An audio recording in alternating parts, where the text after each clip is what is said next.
Okay, everyone, we are going to start in about 2 or 3 minutes. We will get the program rolling. So, especially if you're a participant, find a comfortable chair, get comfortable. Say that 3 times fast. During the course of the afternoon, we do have some tables in the back. We would love you to swing by, say hi, and talk to our partners, Grand Canyon University, Credit Union West, and the secret table for the Glendale Chamber of Commerce, who may or may not be here. And I'm going to hit record on this, if I can figure it out. Maybe I won't. We'll get that recording in a minute. Figure out how to do it. Thank you.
Okay.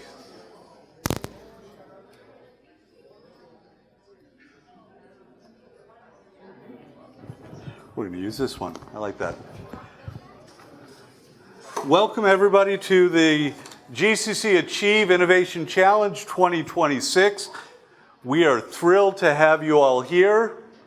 We are very excited for the pitches of our 10 contestants that have worked long hours to put together an amazing set of pitches and business ideas that can launch and take off. I want to first welcome, if I see any of our administration from the other building, which I don't see. Travis is here. Travis Rutt, representing administration. Thank you very much, Mr. Rutt. And Angelica, thank you both for coming. Our guest judges, before we allow those people to be introduced, I want to introduce the person standing next to me. If you've done anything with the business department, cyber IT department, you already probably know Rochelle, but in case you don't, our business department chair, Rochelle Hall, who has been a fixture here at GCC for over 25 years, and is working more hours than there are hours in the day to make sure programs, events like this, GCC Achieve Cybersecurity, are the best they can be for our students and supporting our faculty like me. So I am very grateful, and I've had the chance to see firsthand how much she cares about this community. It's not that she's just interested in her job, she's interested in the people. She's dedicated her career to making sure that when you leave GCC, you aren't just holding a degree, you are ready to take on the world.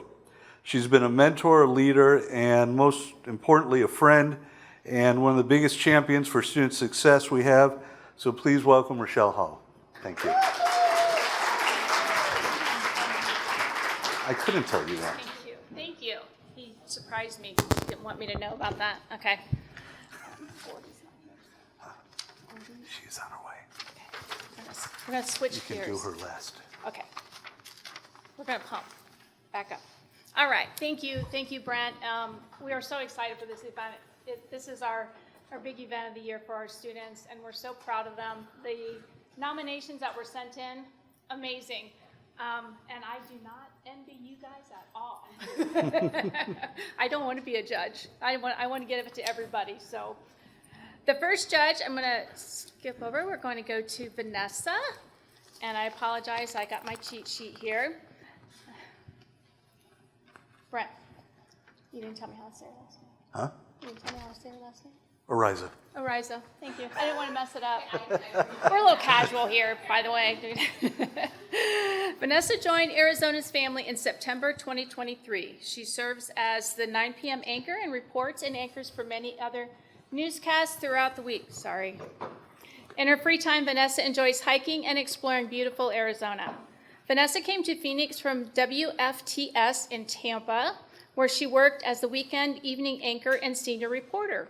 While in Tampa, Vanessa traveled to Puerto Rico to cover the devastating earthquakes in February of 2020. Vanessa also broke a story involving inadequate and harmful living conditions in lower-income housing that resulted in legal changes within the city's jurisdictions. Prior to Tampa, Vanessa served as a general assignment and breaking news reporter at WKMG in Orlando. In the year after the Hurricane Maria in 2017, Vanessa spent a month on the ground in Puerto Rico covering stories of the people there that were rebuilding their homes and lives. Vanessa also spent time reporting for the CBS affiliate in Dothan, Alabama, Fox affiliate in Birmingham, Alabama, and for the NBC affiliate in Pensacola, Florida. Vanessa is a proud graduate of the University of West Florida, where she studied communications. In every city Vanessa has worked in, she's also made it a priority to give back to the community she's serving. Throughout the years, she's joined local groups and volunteers her time. In Birmingham, she joined the Rotaract Club, and read to lower-income students as part of the Better Basics program. In Tampa, Vanessa joins the Junior League of Tampa and created the inaugural Family Food Fest that offered health screenings, free food, and literature for children. Her care for the community she lives and works in carries over into her storytelling. Vanessa strives to tell stories that will make a difference and shed light on important topics that may not always get the spotlight they should. She's grateful to call Phoenix home and is looking forward to learning more about everything Arizona has to offer. Let us thank Vanessa for her time today. Thank you.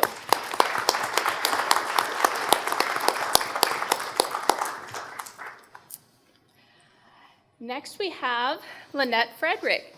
She has become our best friend because she has this beautiful little coffee shop called The Black Sheep, and she brought us coffee today, so we really are. Thank you, Lynette. Lynette Frederick is the owner of The Black Sheep Coffee Shop in historic downtown Glendale. She's been open for 6 years now and really tries to focus on the community around her, get the locals involved, and support other small businesses at the same time. She's proud to fuel and support the community around her. She's a graduate from GCU. GCU people in the house, there we go. Became a personal trainer and continued schooling to become a holistic nutritionist. She did that for nearly 6 years and gave it up to open that wonderful coffee shop at 26 years old. Okay, she's right there with a lot of you entrepreneurs here. Best decision of her life, but also the hardest one. Now she gets to focus on building community and supporting the locals, small businesses around her. Thank you, Lynette.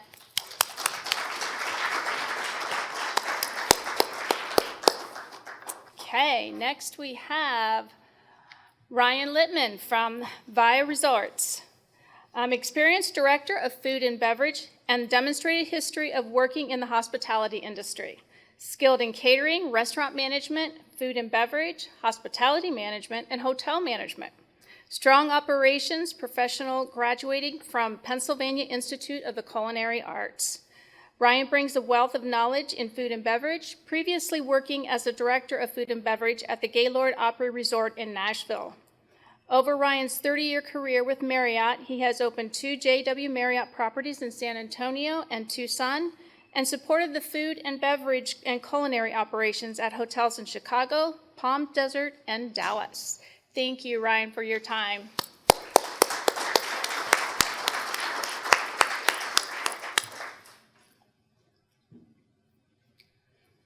And next we have Ryan O'Connor. Ryan O'Connor is the Vice President of Marketing and Communications at Credit Union West in Glendale, Arizona. He has spent his career in the financial services industry, primarily in the service of community banks, credit unions, and regional trade associations. Ryan has held positions ranging from teller to senior vice president, gathering invaluable experiences and relationships along the way. In fact, he considers his frontline experience as the most influential of his career. Ryan earned a Bachelor of Science degree in Marketing Management from Thomas College in Waterville, Maine. His passion for creative development occurred early on in his life. In recent years, Ryan has developed an equal passion for analytical and data-driven marketing activities needed in the marketplace today. He has earned a Master of Arts degree in Organizational Leadership from Gonzaga University in Spokane, Washington. As part of his graduate program, Ryan also receives a Servant Leadership certification. This experience has proven to be impactful, and his involvement in various executive-level projects, mergers, and corporate initiatives. Thank you, Ryan, and thank you, Credit Union West, as well.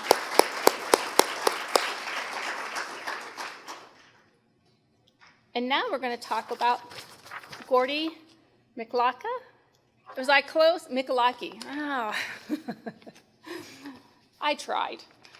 Okay, Gordy, thank you and welcome. After earning her Juris Doctorate from Sandra Day O'Connor College of Law, Gordy began her legal career as a law clerk for the Arizona Court of Appeals. In this formative role, she gained invaluable insight into the judicial decision-making process, learning firsthand how the framing and clarity of an attorney's arguments can directly influence a case's outcome. Gordy went on to serve as an assistant attorney general for the state of Arizona, where she represented the Arizona Department of Economic Security under 3 different attorneys general. She acquired extensive courtroom and litigation experience during her tenure, advocating for one of Arizona's largest state agencies and successfully managing complex legal matters. These years solidified her negotiation, trial preparation, and courtroom advocacy skills. Building on this foundation, Gordy founded Elm Law Group, where she now serves as the founder and managing partner. Her firm is dedicated exclusively to representing clients in personal and catastrophic injuries. Known for her exceptional written and oral advocacy, Gordy brings a strategic and compassionate approach to every case she handles. Her deep understanding of insurance company tactics and litigation strategy has made her a formidable advocate who consistently secures favorable client outcomes. Since launching Elm Law Group, she has helped countless individuals and families navigate the complexities of the legal system and recover the compensation they deserve. Beyond her professional achievements, Gordy is committed to giving back to the community and advancing the legal profession. She actively supports local charitable initiatives and community service projects, including Elm Law Group's annual Backpack to the Future Drive, giving backpacks filled with school supplies to local children in need. Additionally, Gordy participates in ongoing legal education programs and thought leadership events to remain at the forefront of developments in personal injury law. Gordy speaks to audiences about access to justice, effective advocacy, and best practices in representing injured clients. In her free time, Gordy enjoys spending quality time with her 2 children, traveling new places, and exploring diverse cultures. She believes in the importance of lifelong learning, personally and professionally, and strives to use her platform to educate and empower others. Thank you for your time, Gordy. Appreciate it.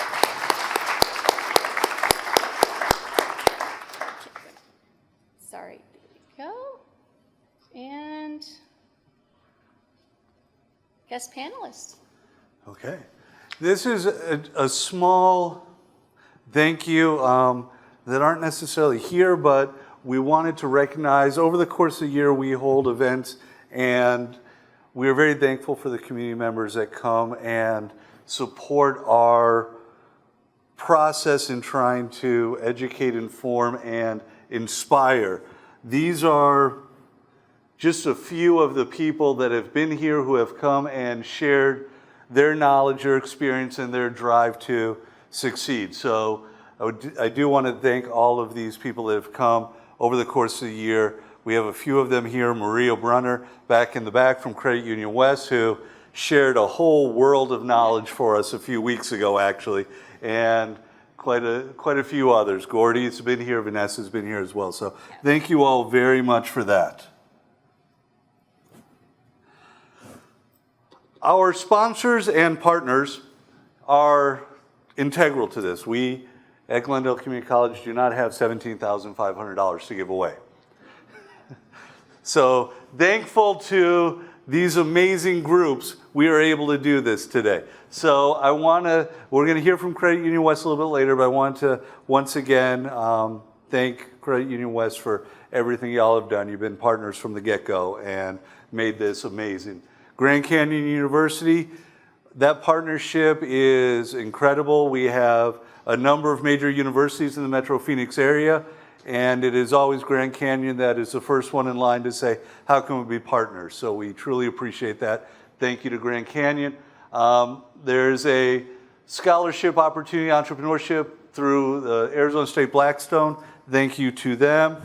And NACCE, the Everyday Entrepreneur Program, is something we found and maybe slipped into, but it's been amazing because they've given us a format on how to do this. And Everyday Entrepreneur is an opportunity that is focused 100% on community colleges. This is a group of people that say, how can we get students who are earning 2-year degrees, 1-year certificates, ready to open and launch their own businesses? And that's what we strive to do. While we are here to move people on to ASU and NAU and U of A, we love the fact, and GCU. I am so sorry, GCU. I just talk nice about you. I can't do it twice in one day. While we love moving them on to the 4-year degrees, it is even more powerful when we get to see them walk down in May, get a degree, get a diploma, and then turn around and launch a business, create an opportunity. And that's what we are doing with the help of Everyday Entrepreneurs and all of you all being here. So thank you all for being here very, very much.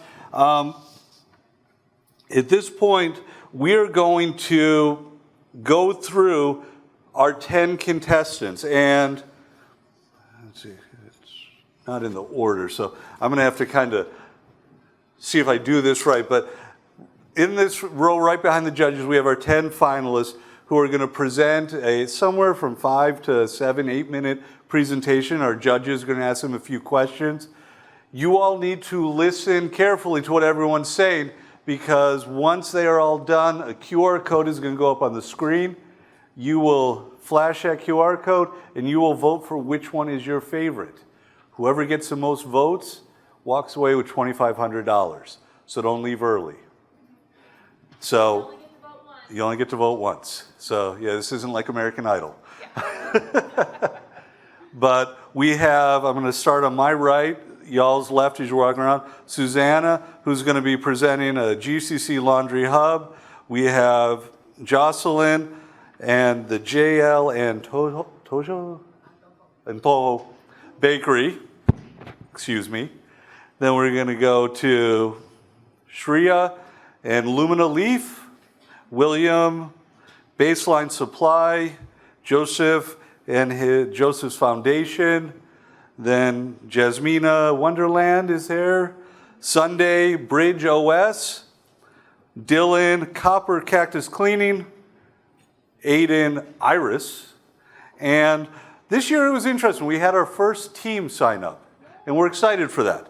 We have Ulti and Romeo with Fit AI. So they're going to come up. They're going to each give their presentations. Their slides are set up. So without me talking more, I'm going to invite Susanna, who's our first finalist, up. Please give Susanna a warm round.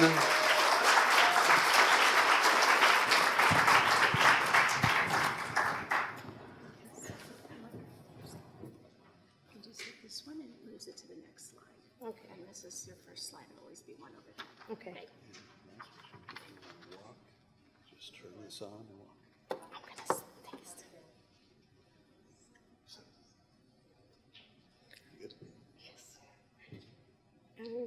Good afternoon. My name is Susanna, and I would like to talk today about GCC Laundry Hub. And my business overview is that GCC Laundry Hub is a modern, student-focused laundromat near Glendale Community College that will provide fast, affordable, and convenient laundry services, safe and technology-friendly environment for students, apartment residents, and young professionals.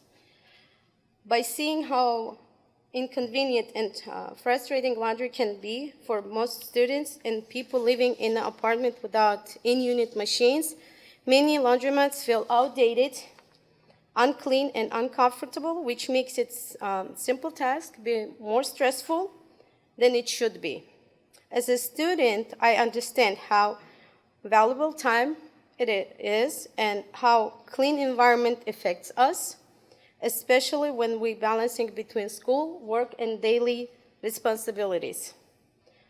After noticing the lack of modern, well-maintained laundry options near college areas, I realized there is an opportunity to create something better, not just to wash clothes, but also to have a space where you can sit, use Wi-Fi, and do your homeworks while you do your laundry. The problems and solutions. Many laundromats are outdated, and there is limited payment, like coin payments only. They have poor cleanliness and time-consuming. My solution for that is the GCC Laundry Hub will have high-efficiency washers and dryers, mobile card and cash payment, clean and safe environment with security cameras, free Wi-Fi, and comfortable sitting areas.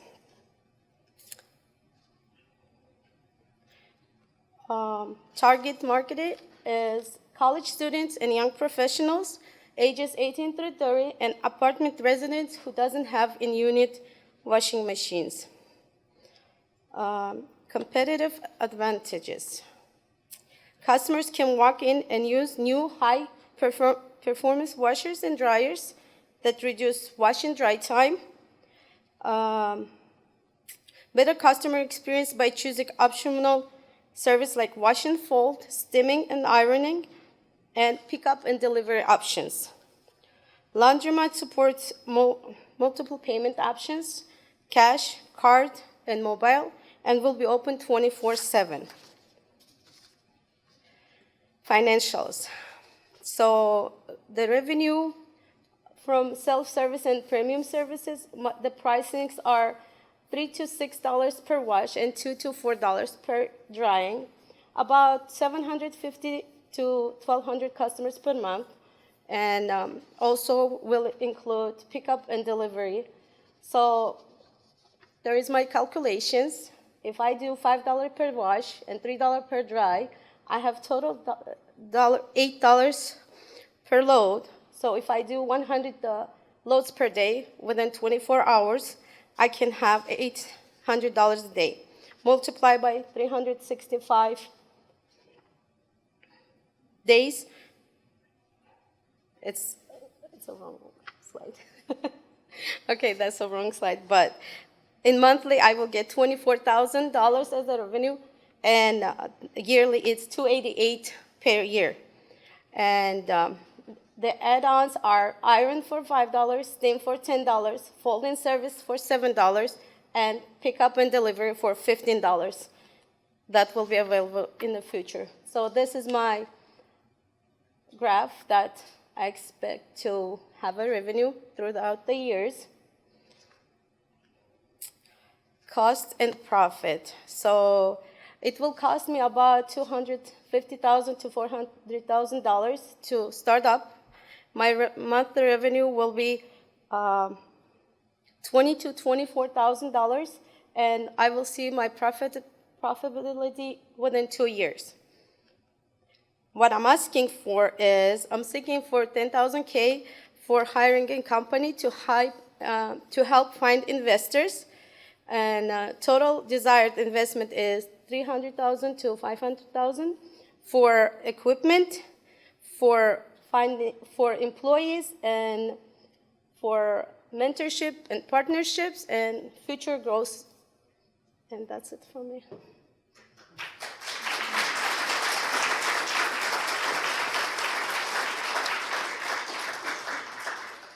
Judges, if you want to turn on your microphones, you can ask some questions of Susanna, and then you will get a chance to kind of work on your grade sheets to do that. I'll start. So first off, I love the payment options. That's fantastic because I've been a college kid and it is a pain having all of those quarters. So I love that.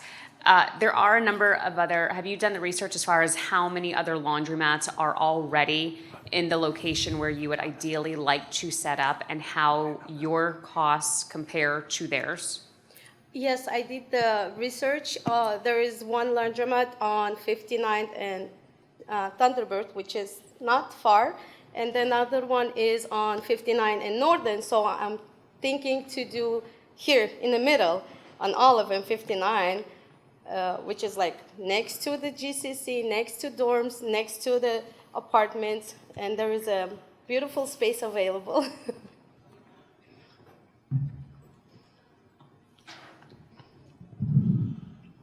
Wonderful presentation. Thank you. Do you know what it would cost to lease a space to have your laundromat in? I don't know, to be honest. I didn't research it, so I don't know. Just that. wondered. Thank you.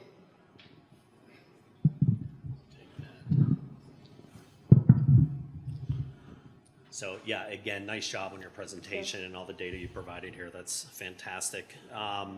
So again, a question about competition. Does the college provide, or are they intending to provide free laundry for the students? Do you know this? They don't provide. Okay. There is not even a discount for students. Got it. Okay, well, that's good. So it looks like there's probably a lot of competition between apartment complexes, the one you had just mentioned, potentially downline, Yeah. you know, the college providing. What is your answer going to be if the other ones come up to speed? What is your competitive edge that you're looking to provide in this environment? I can do like lower prices and get student discounts and holiday discounts or senior discounts. Depends who is like. I have 4 kids on my own, and I know how struggling it is to do laundry. So I can do like area where kids can have fun while my parents do laundry and washing and drying. I can provide pickup and delivery options. If somebody is very busy with classes, I can have somebody to go over, pick up, do everything they ask for, and deliver it to the clients. So additional services beyond Yes. what the others are Yes. providing. Okay, Ironing, great. steaming, everything includes. Thank you. You're welcome. Thank you very much, Susanna.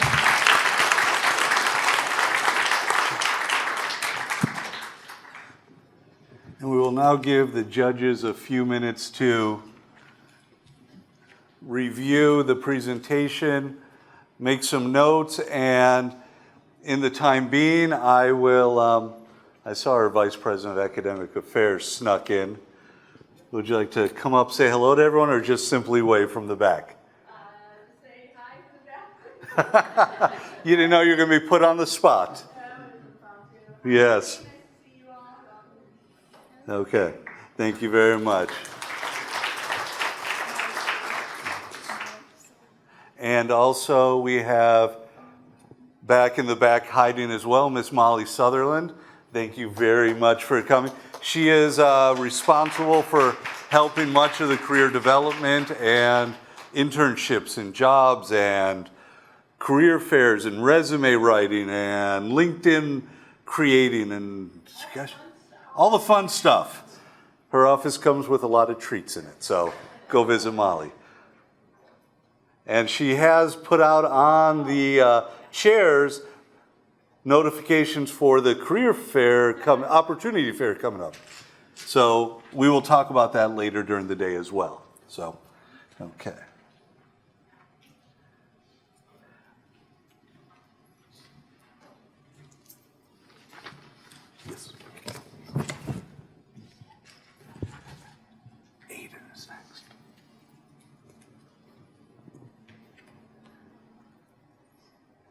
look like they are right in a way up here.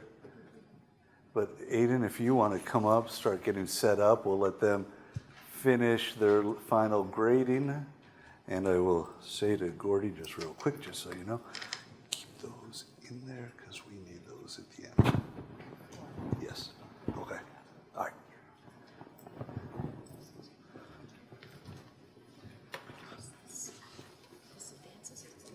And I know you are a walker, so if you want to use the microphone now, you can do that as well. And our next presenter, everyone please give a warm round of welcome to Aiden Benjamin. He will be presenting Iris. Thank you very much.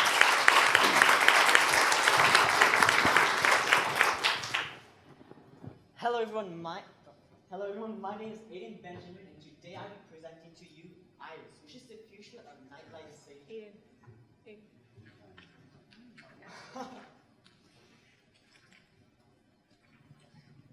Hello. At Iris, we have two objectives we want to accomplish. First is that we want people to be able to detect that if a venue is safe before they go to that venue. We will use an app to achieve this. This will aid to our main goal, which is to strengthen drink safety and create a clear, concise solution to the rising problem of drink spiking in the United States. Well, what is the spiking problem? Essentially, it is when somebody goes and puts a foreign chemical into your drink, and it is very deadly, as it could be through a form of a drug or a liquid sedative.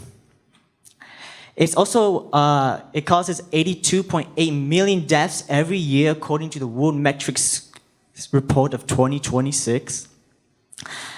It's also its after effects are very deadly as well too, because after drinking a spiked drink, there's a 50% chance that you will that you commit suicide.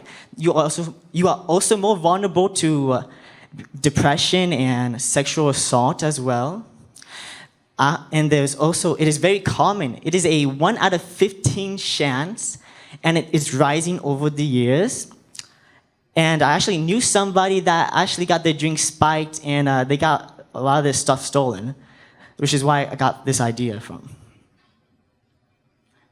So our competitors try to solve this by using testing strips, coasters, and other scientific devices.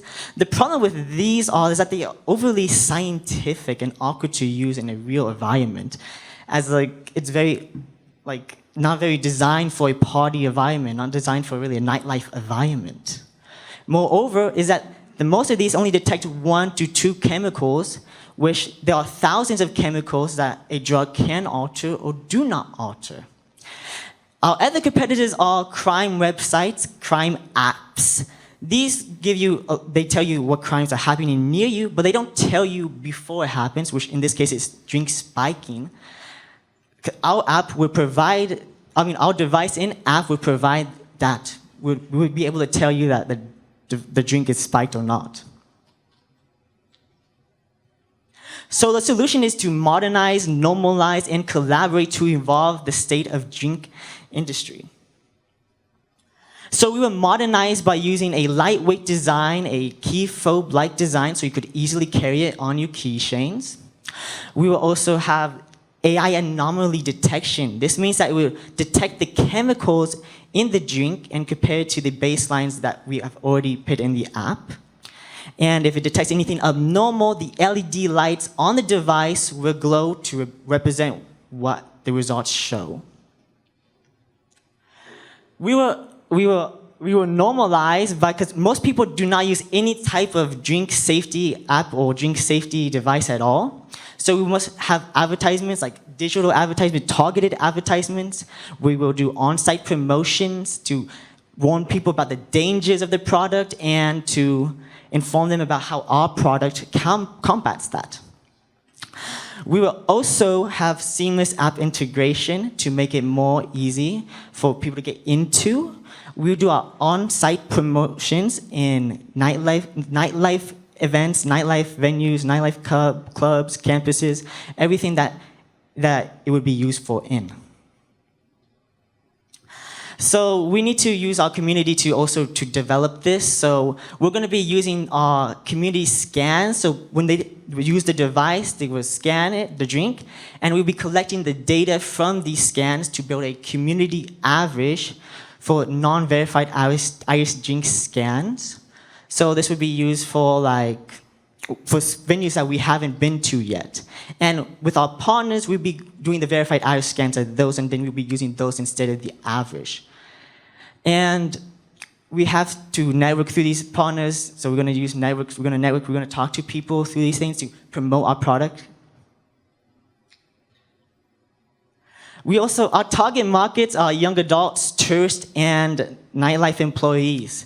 Young adults contribute about 50 million people go to party and everything like that. And tourists, they contribute $100 billion to the drinking industry. Both of those audiences are more prone to getting their drink spiked, as they are more in unfamiliar environments, with tourists being in new environments all the time. And nightlife employees have a liability, so they would be advantageous for them to use our product, as it would result in less liability.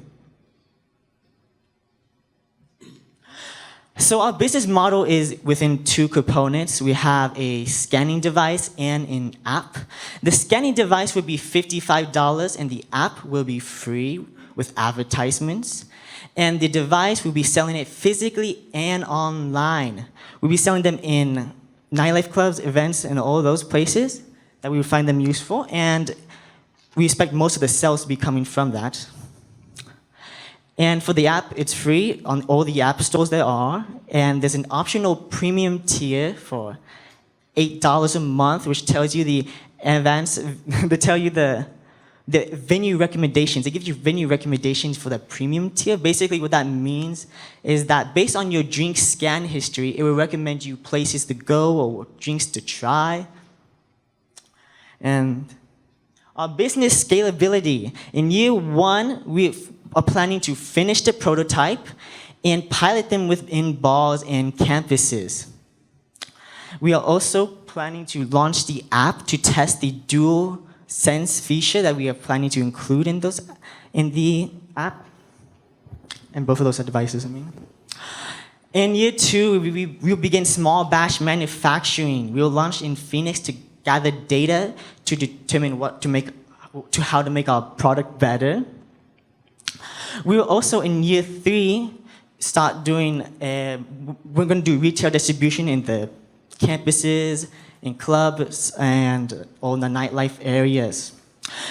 After some time, we're going to go to globally expand and construct new safety devices. Thank you for listening.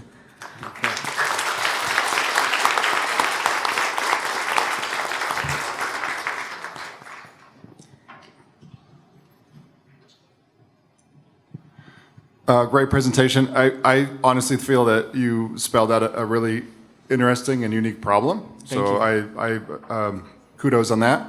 I have just a couple. Have you done some research on the device itself? Meaning, like, if you use a vendor to purchase those devices, like the dip devices, like, is there potentially like reliability numbers? How often they work? How often they don't? Things like that. Oh yeah, I would need to consult with an engineer. I mean, I have an idea about what would we be using. Be like using chemoreceptors.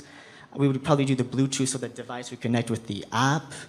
But for right now, I don't know the exact, every specific detail about how the device would exactly work. But I know that there are like chemoreceptors and stuff like that. Thank you.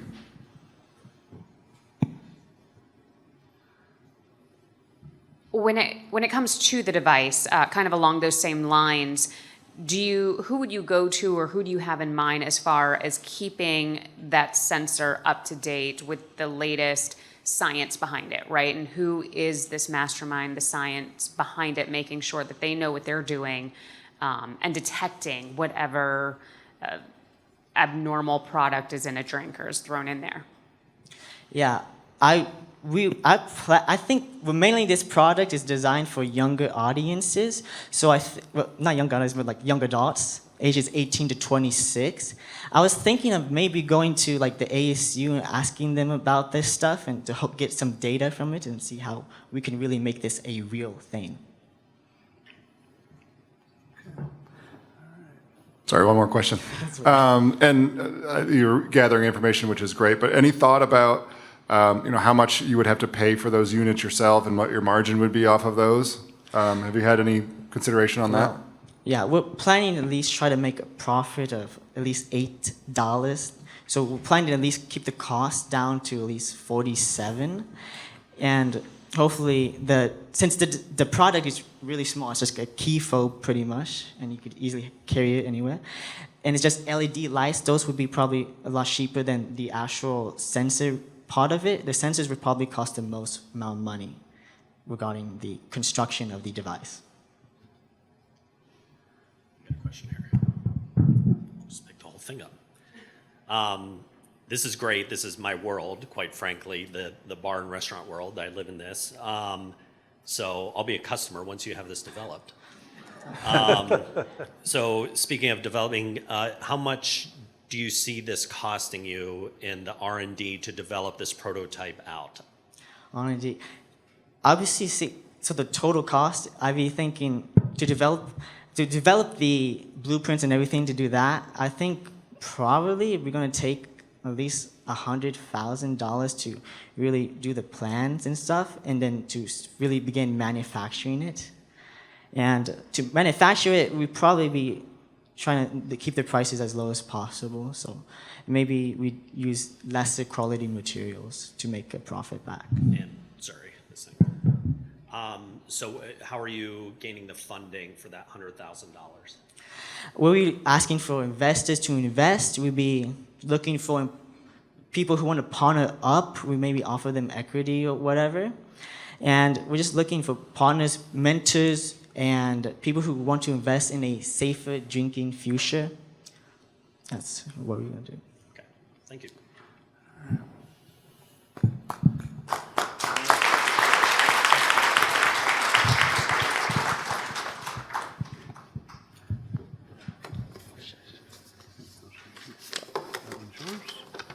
Okay. Thank you very much. Aiden, there's a lot there I'd say to drink up, but I don't know if that's appropriate. Full of puns today, day full of teaching. You'll see up on the board while the judges are kind of reviewing that last one, some information from Microsoft and cybersecurity, and Rochelle is going to help me out on this and explain what this all means. Microsoft is running, we actually thought it was going to end at the fall semester of last year, but they've extended it another semester. This is the Last Mile Education Fund from Microsoft.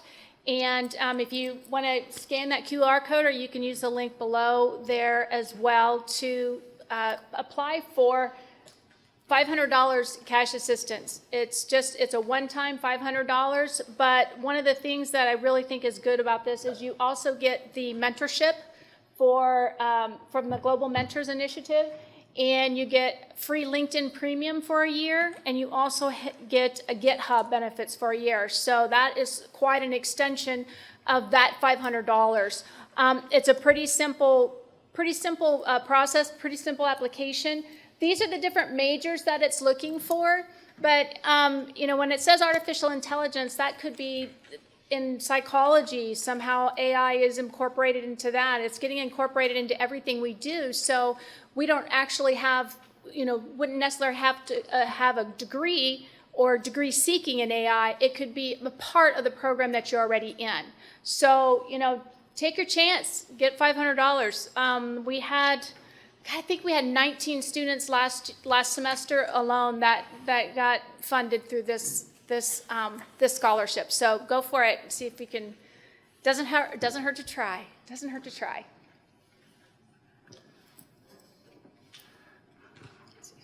Kind of our motto today. Sure. Yeah, I know. Try.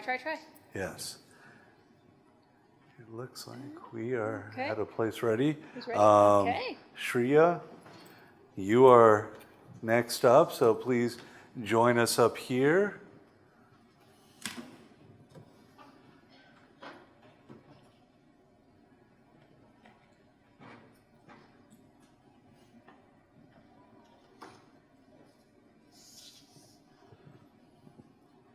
Set your computer right on that little ledge there. Huh?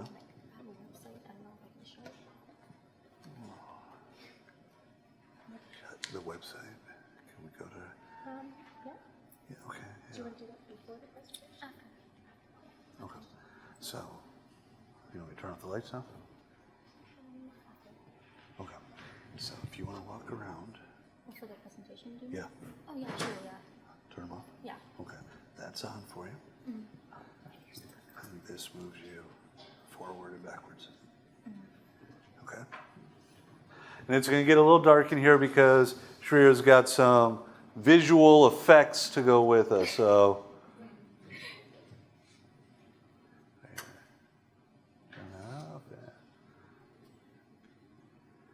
that's as dark as I can make it. All right. Hi guys, I'm Shreya Maduri and I'm the founder of Luminaleaf.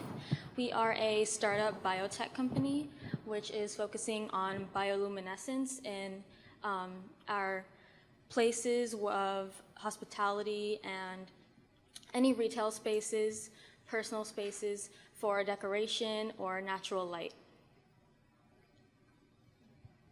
That's our, so our product is our actual technology, the live light technology. This is where we have gene splicing of a gene called the luciferase gene. This is the gene where certain types of jellyfish or fireflies have, where they produce their own natural light. So using this technology, we can create our own light without connecting to the electrical grid, and therefore we can save our carbon footprint.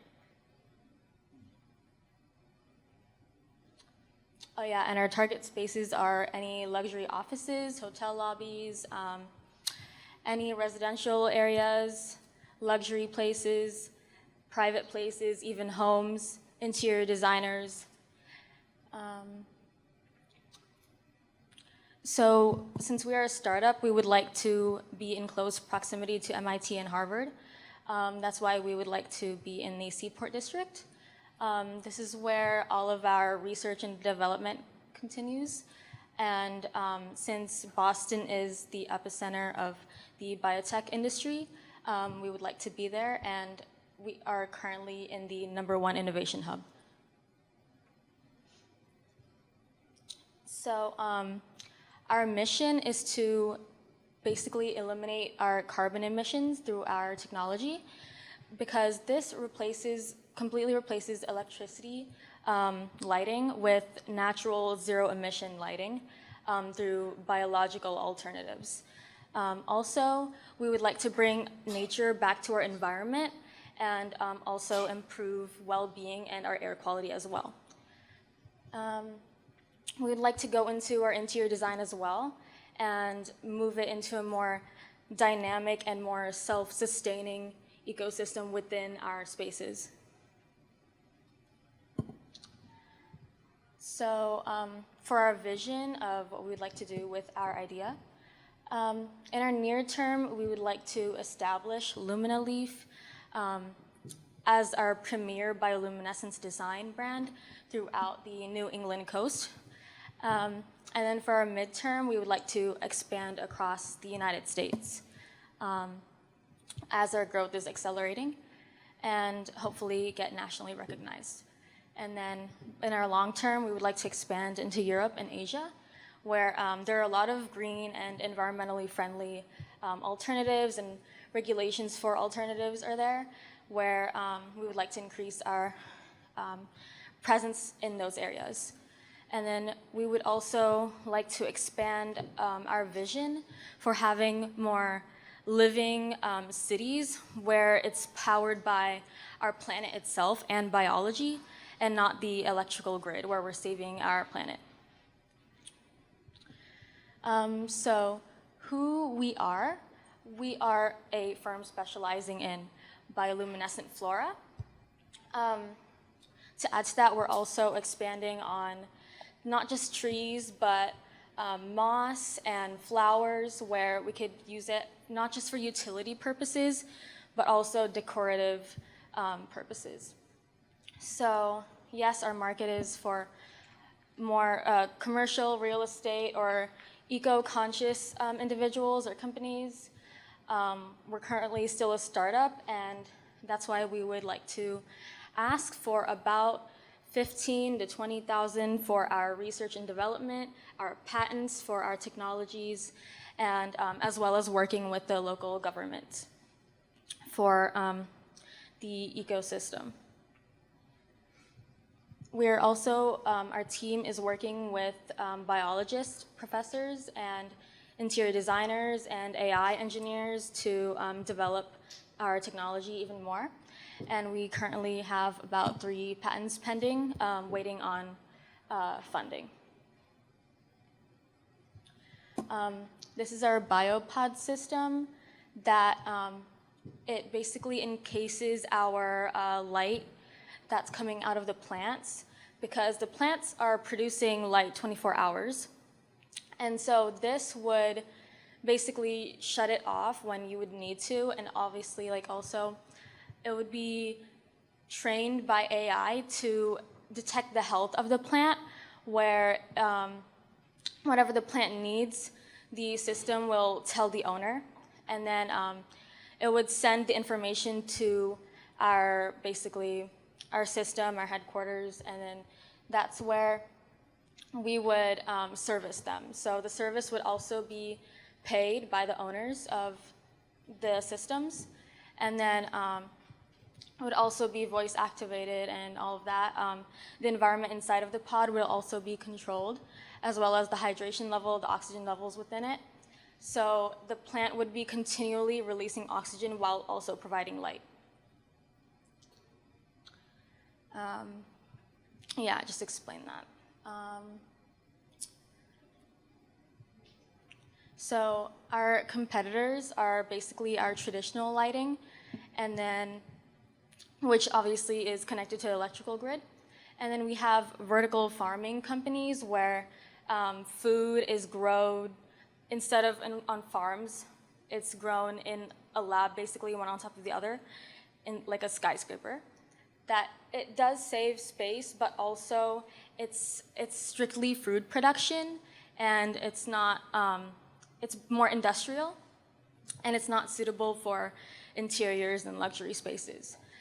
And then we also have green wall farms, which are, they use plants for decoration, but that's basically all they are. So currently, with the problems we have 0 competitors, and we're the only initiator of the solutions we have right now. Our edge above all of our competitors is that we have 0 electricity. We don't plug into the wall at all. There's active air purification and a soft, more natural light without any extreme blue light that helps you with your cortisol levels, and also like headaches and your mental well-being. Thank you.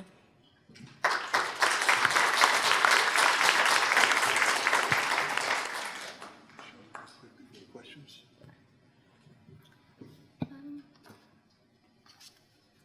I have a...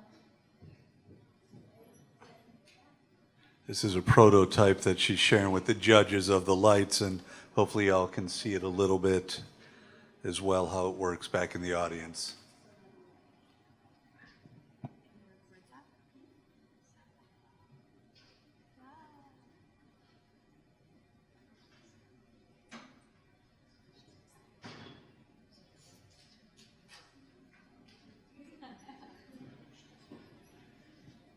Okay, we'll turn the lights back on, and I'm going to hand you this back so you can answer the judges' questions. Okay, thank you. Okay. Judges? First off, great presentation. Thank you. Awesome delivery and the presentation here. I'm just curious about if you've done any thinking from, you mentioned local governments, right? Do you have an idea that, like how long or how long the time frame could be, or any potential obstacles that you would have to go through from a policymaker end or from the government to at least get into research? I guess it's from like a safety and research end from their side. Any thoughts on that? So I'm currently working with the Department of Urban Farming and Education to talk to them about that. And they have also kept me in contact with a couple of policymakers and professors as well that are, they have more knowledge than me in this. So that's what I'm doing currently. Yeah.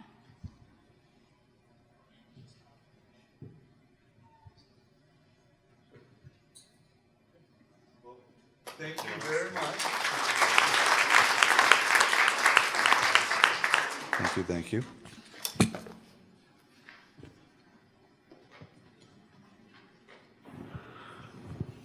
Okay, let's see. That turns me back on. All right. We will give the judges a few minutes again. We're back to our sponsors and partners. We'll thank again our, if you know, it's Credit Union West in the middle. We will have Maria up here talking a little bit later about Credit Union West. Stay comfy back there for now. But Glendale Chamber wandered in after we got started, and I wanted to reach out to Teresa. Not yet, I'll get you up here later. But just Glendale, I'm just going to tell them what you're giving away while you're sitting there, because if you're back there, you can't argue with me. But the Glendale Chamber has been amazing as a partner as well, and they realize having these entrepreneurs have access to the Chamber of Commerce is going to allow them to launch their business and do things much quicker and much more successfully. And the Chamber has agreed to give all of our finalists a one-year membership so that they can go to events, network, meet people, work on the investors, work on the partnerships, and get to the people they need to get to. So thank you very much to the Glendale Chamber for that amazing gift. And to the finalists, we will work with getting you in touch with Teresa and the Chamber members to get that all set up so you know what's going on. Take a peek out here, see how we're doing. We got the calculators burning up.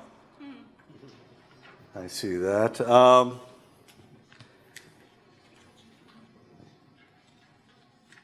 right. We are staying in the tech world. Sunday.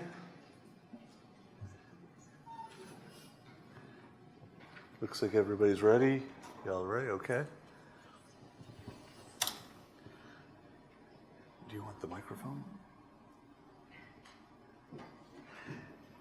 Right there, Miss Hollingsworth may hold up a sign saying when you're about out of time, but that's on for you. This allows you to move forward from slide to slide, and all your slides are in there. All right. Hello, name is Sunday at Bridge OS, a bridge where every device speaks the same language. So this is my home screen.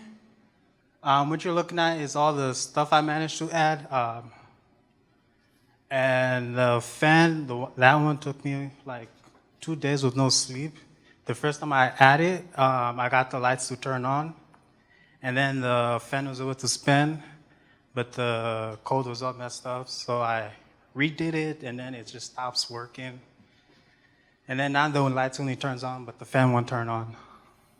So my car right there, it's not a native app, it's not a native home. Same thing as my door, I can lock my car door and then unlock it. Same thing as the fan, I even added my garage. All right.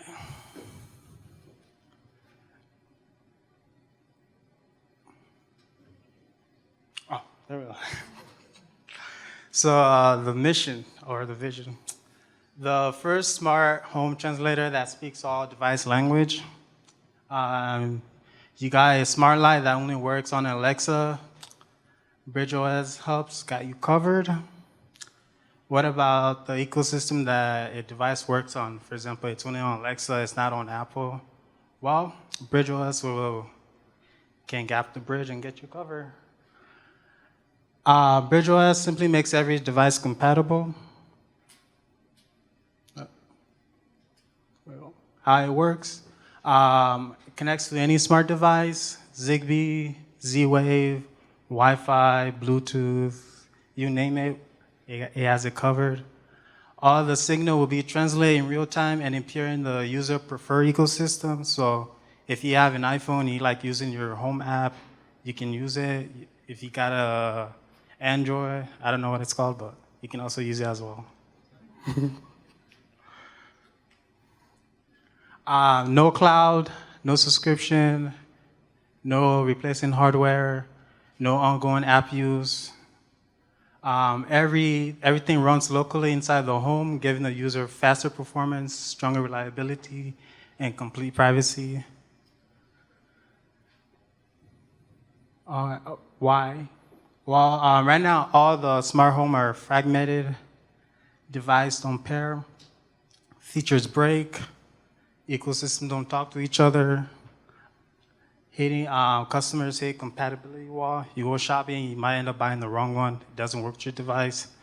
BridgeOS is designed to remove barriers, frustration, giving customers true freedom to mix and match any device. So this is my example. We got the Apple Home, Google Home, Alexa Home. And they got the red line. Is to tell you that they don't work together. So my device right there is to make all of them speak one language. All right, so this is the revenue model. It's a direct order sale. Later on, we want to get like a mini pro, but the margin for it's about 60 to 70%. It's one-time purchase. We got most of our money comes from hardware sale during the first year. 90%. Second years, we get accessories, we do business-to-business sales, and license the translation engine, and also like that. Competitive advantage. Apple, we got Apple, Google, and Home Assist, Alexa. Many of the devices are built for many of the devices that are made are only made for their ecosystems. BridgeOS is different. It enhances the user existing hub. So if you already have one, you don't got to replace it. Provides universal compatibility across all major ecosystems.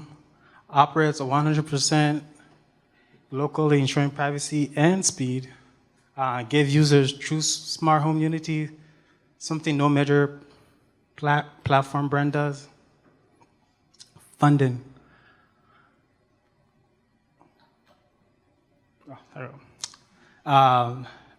So far, the funding will be used to hire engineers and those that can develop the app to finish the local translation engine.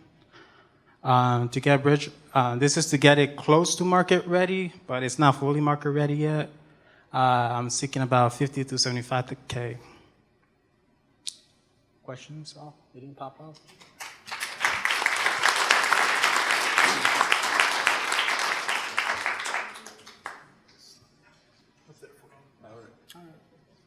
Questions for Sunday?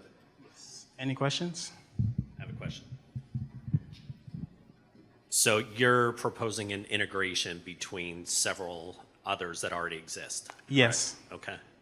So you'd be a single sort of point of contact for all of those. What is your answer if your system drops?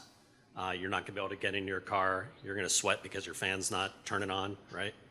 How do you address your single point of failure if your system goes down? That will be on the ecosystem you use. For example, all it does is just translate what you already have. So if Apple goes down, then your home is not going to work. So that'll be on the big brands.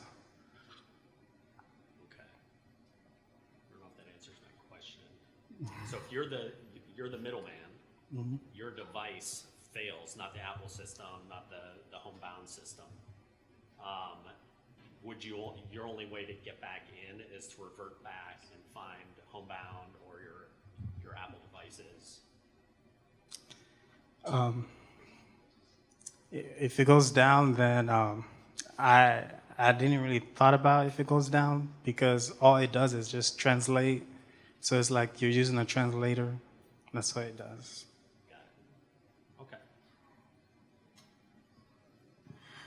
it. Okay. Great presentation, thank you. I'll try to simplify this. Hopefully I can articulate this, but do you feel like you have a good understanding of, again, the other ecosystems or your competitors, right? You're saying that it bridges the technology between those devices. Do you feel confident that your competitors they've not like coded to prevent something like that from happening, right? And just in terms of like locking out certain people in the market, do you have any level of confidence in that? Yeah, so far right now that if you want a smart light, it only works on Alexa, but you can't use it on your Apple Home. So all I'm doing is just like, instead of you getting a Alexa, you buy a whole Alexa, and then maybe you want to download the Alexa app. All it does is just like, it connects to Alexa. It doesn't connect to Alexa well. It connects to the device you bought, and then it'll translate whatever that signal was to whatever home hub you have. So if you have an Apple Home, you got an Alexa, then you'll be able to communicate with it.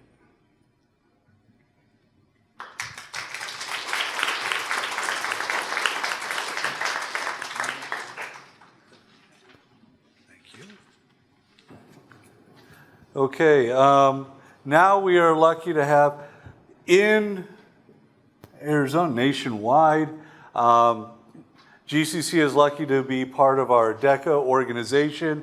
We have two of our faculty members, Tanya Hollingsworth, Marco Moreno.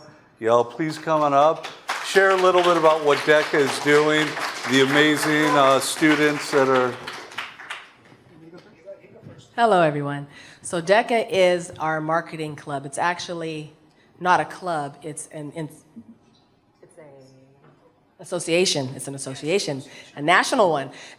We are a marketing club, but we also promote public speaking, leadership skills, entrepreneurship skills, so on and so forth. Our club gets together. We have our dates up there. We do Fun Fridays. They pick Fun Fridays. They do community service, and they compete. And I'm going to pass this on to Mr. Moreno so he can talk about our competitors. Sounds good. No more holding up the signs. My DECA members that are in here, please stand up. Who do we got?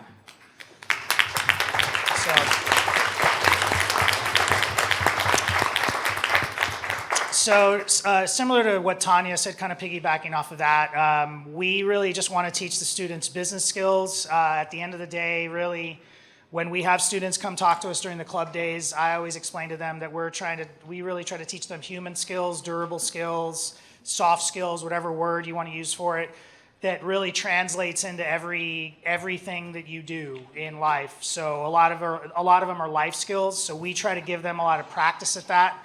Our officers and our members have actually asked us to, during the meetings in the fall, have a skill that they think that we believe are important. So time management, or how to make a good introduction, or how to deal with conflict. So those are some of the things that we kind of do in our club.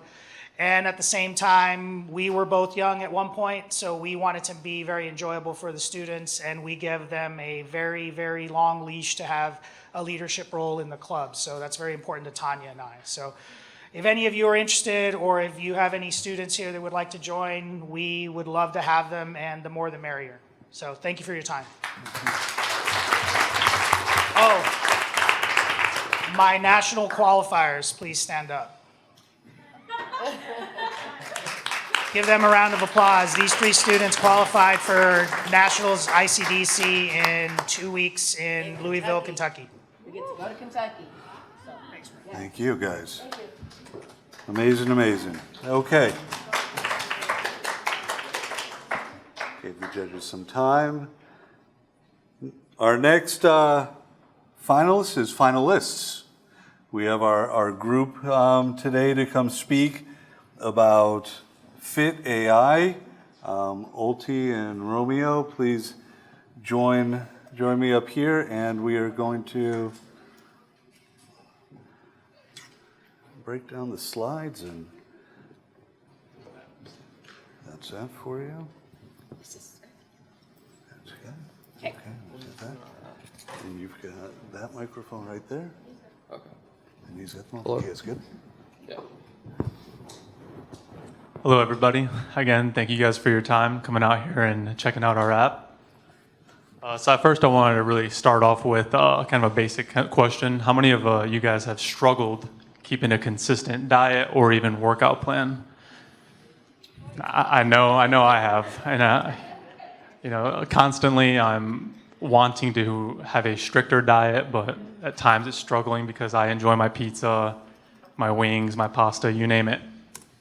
So this is kind of what the purpose of this app is, to try to help me or whoever has those kind of struggles focus on a stricter diet or a better workout plan.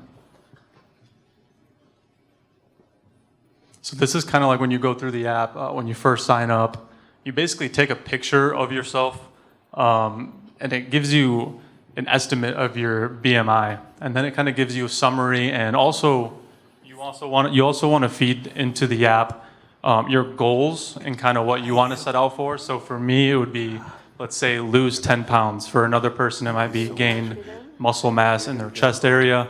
So no matter what you kind of give the app, it also gives you a plan back.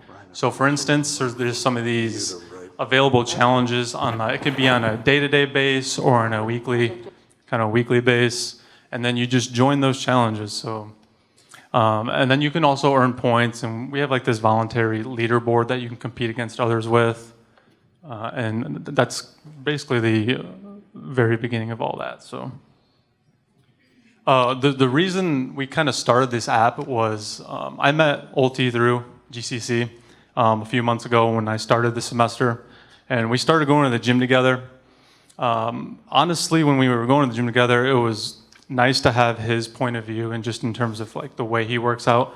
But I felt like I was plateauing a lot, and I like wasn't getting stronger. I wasn't just seeing the goals I was aiming towards, and so we started doing some research.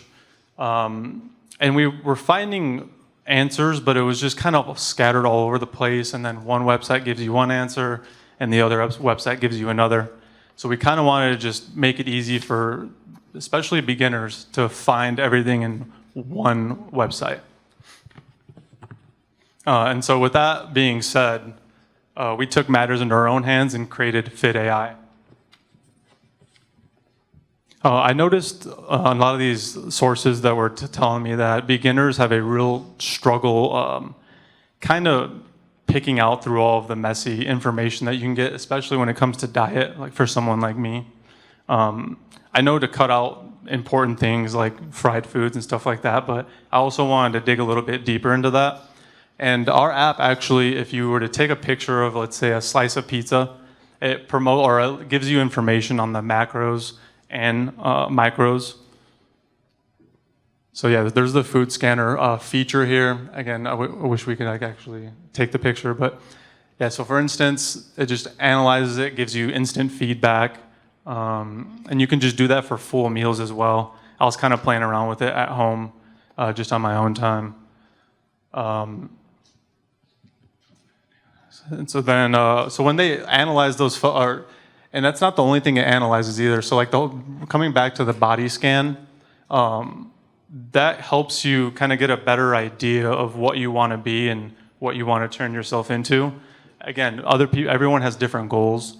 So it's really dependent on you in terms of what you want to set those goals to be out in the app. Yeah, like Romeo was saying, when you take a picture of your body on the app, it's obviously personalized and customized to yourself. So it'll show you the body fat and customize a plan for you. The business model we integrated into our app is a 3-day free trial with a $4.99 a month subscription. So, 3 days to try it out, and you get charged after that. It's a recurring revenue model, so it's predictable. We plan on adding subscription tiers for more advanced features in the future. Partnerships will also be possible.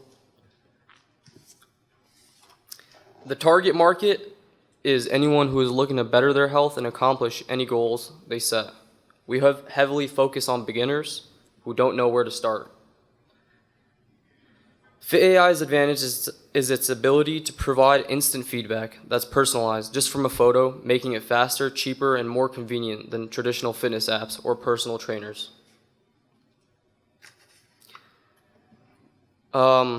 So talking about the investment money, we would first use the money by looking to invest in the fitness social media space.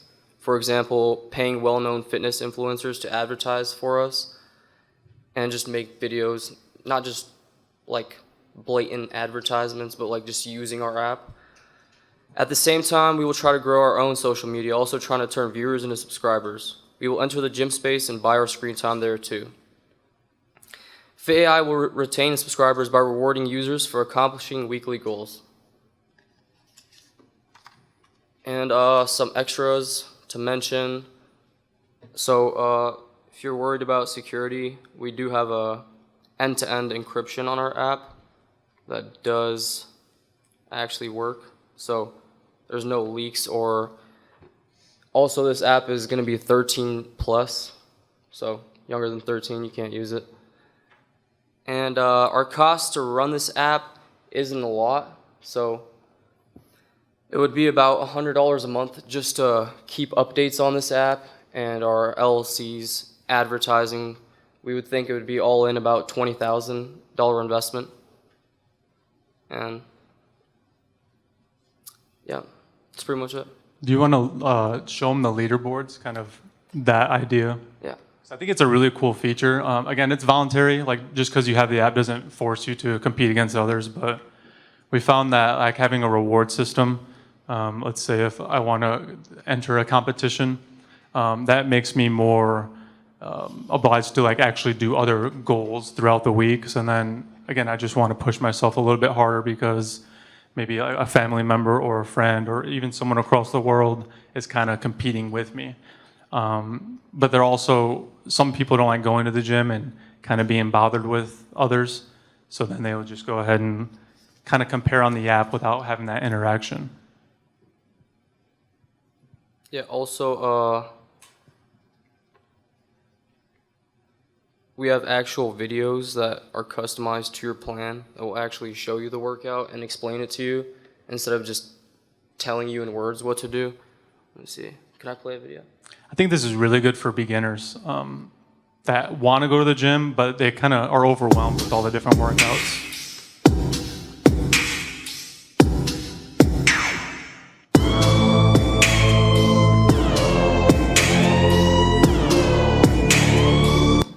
Yeah. And that's it. Thank you all. Thank you, guys.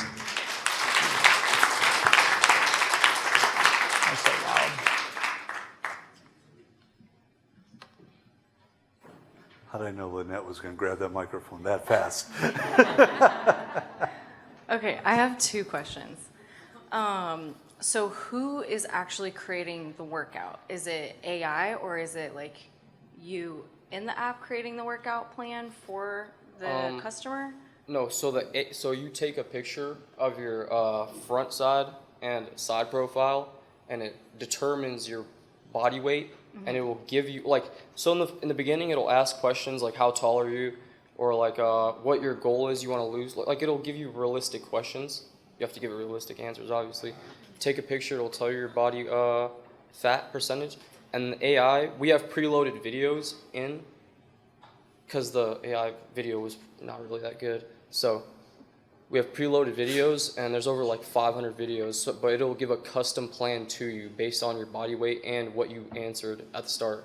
So it's the AI that's creating the workout plan for that person? Yeah. Okay, that makes sense. And then that was a great video, first off. I don't think I've personally seen a lot of videos that were that detailed in just the industry. Obviously, they're getting better, but that was pretty good. Yeah, they're all kind of like that, like detailed, and it shows you what to exactly do. Yeah, I think that's important in just like the industry, just because a lot of people don't understand the muscles that they're actually working out. Yeah. So for them to physically see what is being worked on, I think that's wonderful. So great job on that. Have you guys looked at other apps that other people have created that are doing the same thing, or done your research on other companies? Yeah, so actually what motivated us to start this, like another thing, was this app called Cal AI. It's this young, like 19-year-old boy made like $6 million in like 7-8 months from basically just taking pictures of food, and it would just show you the like micros and like pretty much everything about the food, and it would just add it to your app. So that also helped.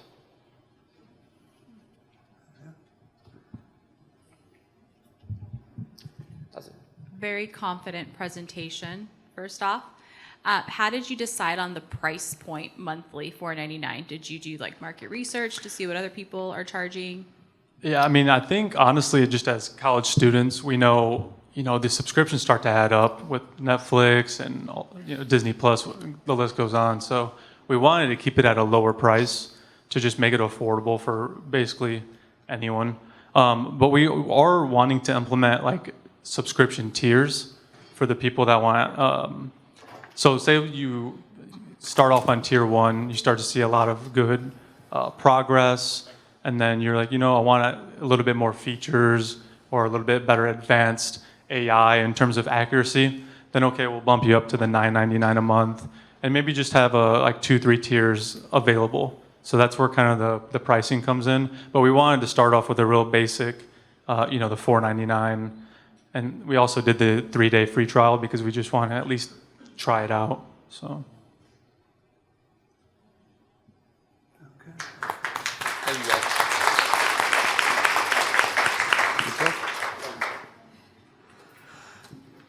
Okay, excellent job. Thank you very much, sir.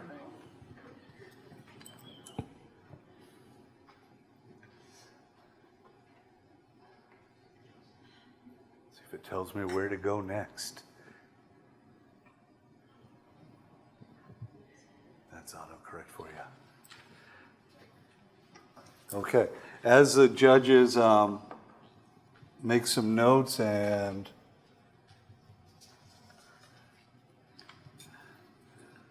get their feedback written up on this, I will I'll tell you all a little bit about the growth and development of GCC Achieve for a minute, just because they gave me a microphone and put me up front here, so I get to talk for a minute. But GCC Achieve has been a creation out of frustration that has developed into something amazing. The first time we did this, I think it took us almost 6 months to finally pay our winners. And now we've created our own nonprofit within the foundation, GCC Achieve. And this has blossomed into an opportunity to truly help business, cyber, IT students with scholarships, with job placement, career launching, emergency needs. And we do this because of all of you, and we do this as a result of all of you. The sponsors and participants and partners have donated money, but it's not even just the money, it's the time and the support that all the family members out here are giving the students so that they can do this, they can take this on, and they can follow their dreams. So I want to thank all of you because you are allowing us at GCC Achieve to take a very small step in helping these students launch and follow their dreams. So thank you to everybody that took the time to come here today and support everybody. Okay. Our next speaker is Jasmina with Wonderland, and I feel like this is one person I don't have to show how to use the technology to, but this moves you forward. Okay. You know how to turn one of these on? That I know. Okay, there you go. I see. Ooh, this is stressful. Standing up in front of so many people. Damn. So, I'm Jasmina, and this is my project, Wonderland. I'm gonna tell you a couple of stories. First off, this is Roxana, the shining artist. She's 11 years old. She sings around the house, in front of the mirror, in every family event, in every family dinner.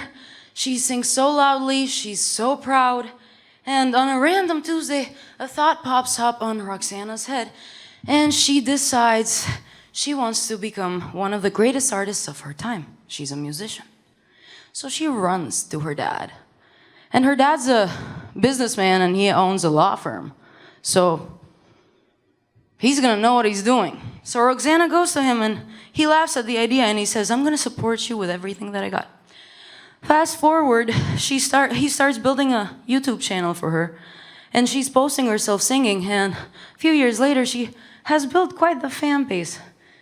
And they've built a budget for marketing, and they've built anything that could set their daughter's future. Sounds lucky. Sounds maybe even privileged. If only we all had that luck, but not all of us do. This is Jazz. She's 11 and she's writing, and you would think, why is an 11-year-old writing? But she has her reasons. She's singing in the house, she's learning a guitar her dad used to play. She's doing all of that, and on a random Tuesday, a dream pops up in her head too, and she says, I also want to be one of the greatest artists of my time. But differently from Roxana, she has no dad to run to. He passed away when she was 10 days old, and no mom to go to because she's working 3 jobs to feed the family. So she runs back to her tiny corner of their shared room and she starts singing. And she's singing at her school, and then her friends are there, and she's so talented and everybody's supporting her. But the opportunities are different. In the meantime, Roxana has a team of editors and marketers and songwriters and producers, and she gets a contract by this big label, and she gives it to her dad, and he sees it and he's like, you're not signing this. This is bad. Jazz gets kind of an interesting opportunity like that, but she doesn't have a lawyer dad and she needs the money, so she just goes and signs it. And now they own her image, they own her music, they own her, and she's still not as big as Roxana. And after a really long day of working all the time, she thinks to herself, it's gotta be luck. There's no other way. So before I go back to these two, what's the actual problem here? What's going on? How can an artist, a musician, possibly make it? Well, the reason why artists don't make it is because they don't have creative direction and they don't know the business side of it. Most artists, even myself, I struggled with my brand identity. No brand identity. They have skill, they don't have direction. They have no understanding of marketing, no understanding of the legal aspects. They don't even know distribution.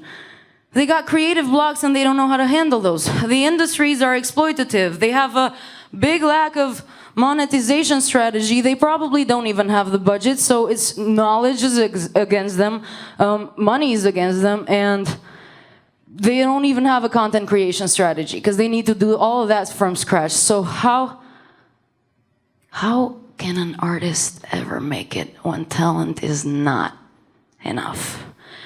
What artists really lack, though, it's not talent, it's not skill. Hell, it's not even the knowledge or money I just talked to you about.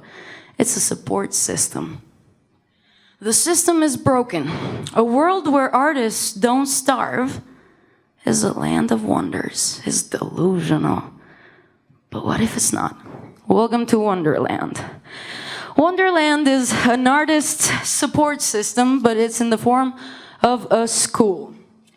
So this platform, it's built by specialists of every single field that I mentioned earlier, legal, anything possible you might think of, and they have built-in courses that will teach an artist how to not get exploited, how to be good at having a direction to where their music is going. It's gonna teach them about copyright, it's gonna teach them about distribution, it's gonna teach them about how to monetize their works. a whole load of other things. And not only that, but it's gonna be tailored to an artist. And think of it this way. So we got branding, we got marketing, we got creative direction, we got legal. Let's skip the last one. If you have a degree for all of those, how much money do you think that's gonna cost you? You're gonna end up in loans.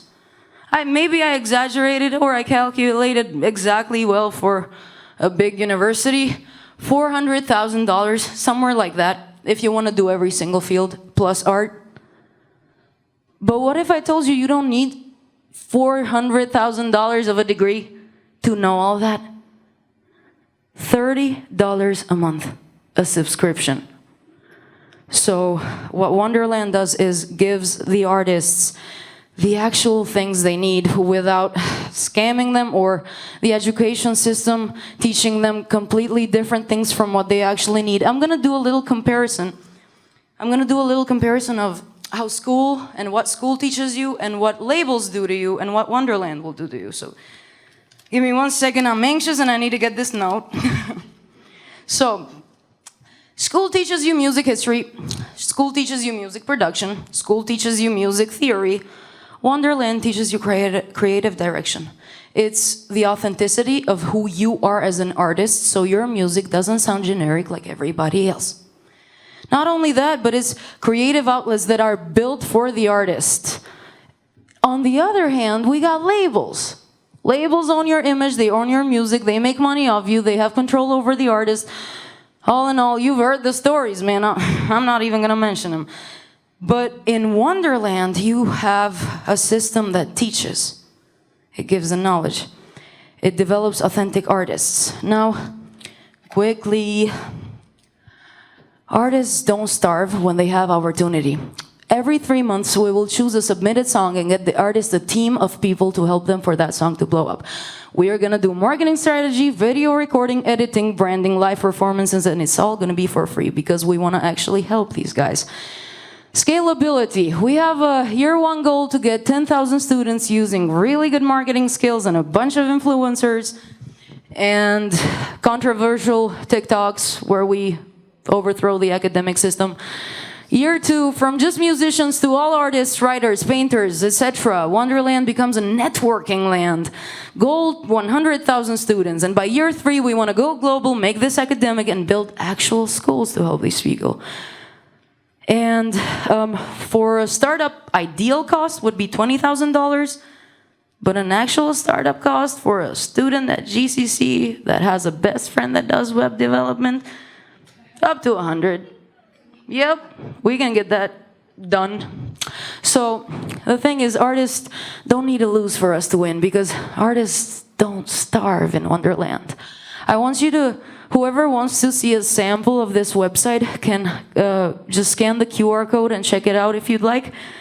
I'm gonna leave it there for you. And in the meantime, I'm gonna tell you one more thing about myself. So I am myself an artist. I'm a singer and I released 4 songs. I grew my social media channel to 25,000 followers now in 6 months, and my first song that I released called Paradise, my debut song, got 70,000 listens on YouTube, and I got a couple monthly listeners on Spotify. I am jazz. Roxana is an actual artist. She is the symbol of the ideal life of an artist, which some people have, but millions don't. And this whole presentation was actually inspired by a song that I wrote called Roxana. That's my life story. And I'm gonna end this presentation by saying this. Daughter, it's the last 4 lines of the song. Daughter born grieving because mama birthed her pain, and if they didn't pick jazz, Roxana would have been my name. Thank you.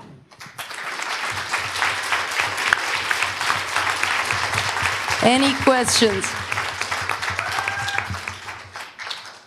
Absolutely fantastic energy, beautiful presentation, hit the heartstrings, so kudos to that one.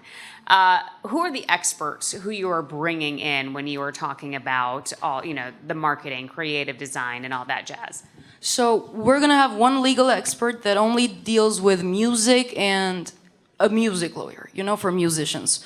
That's the person we're gonna get to do the legal courses for everything that a musician would need to know.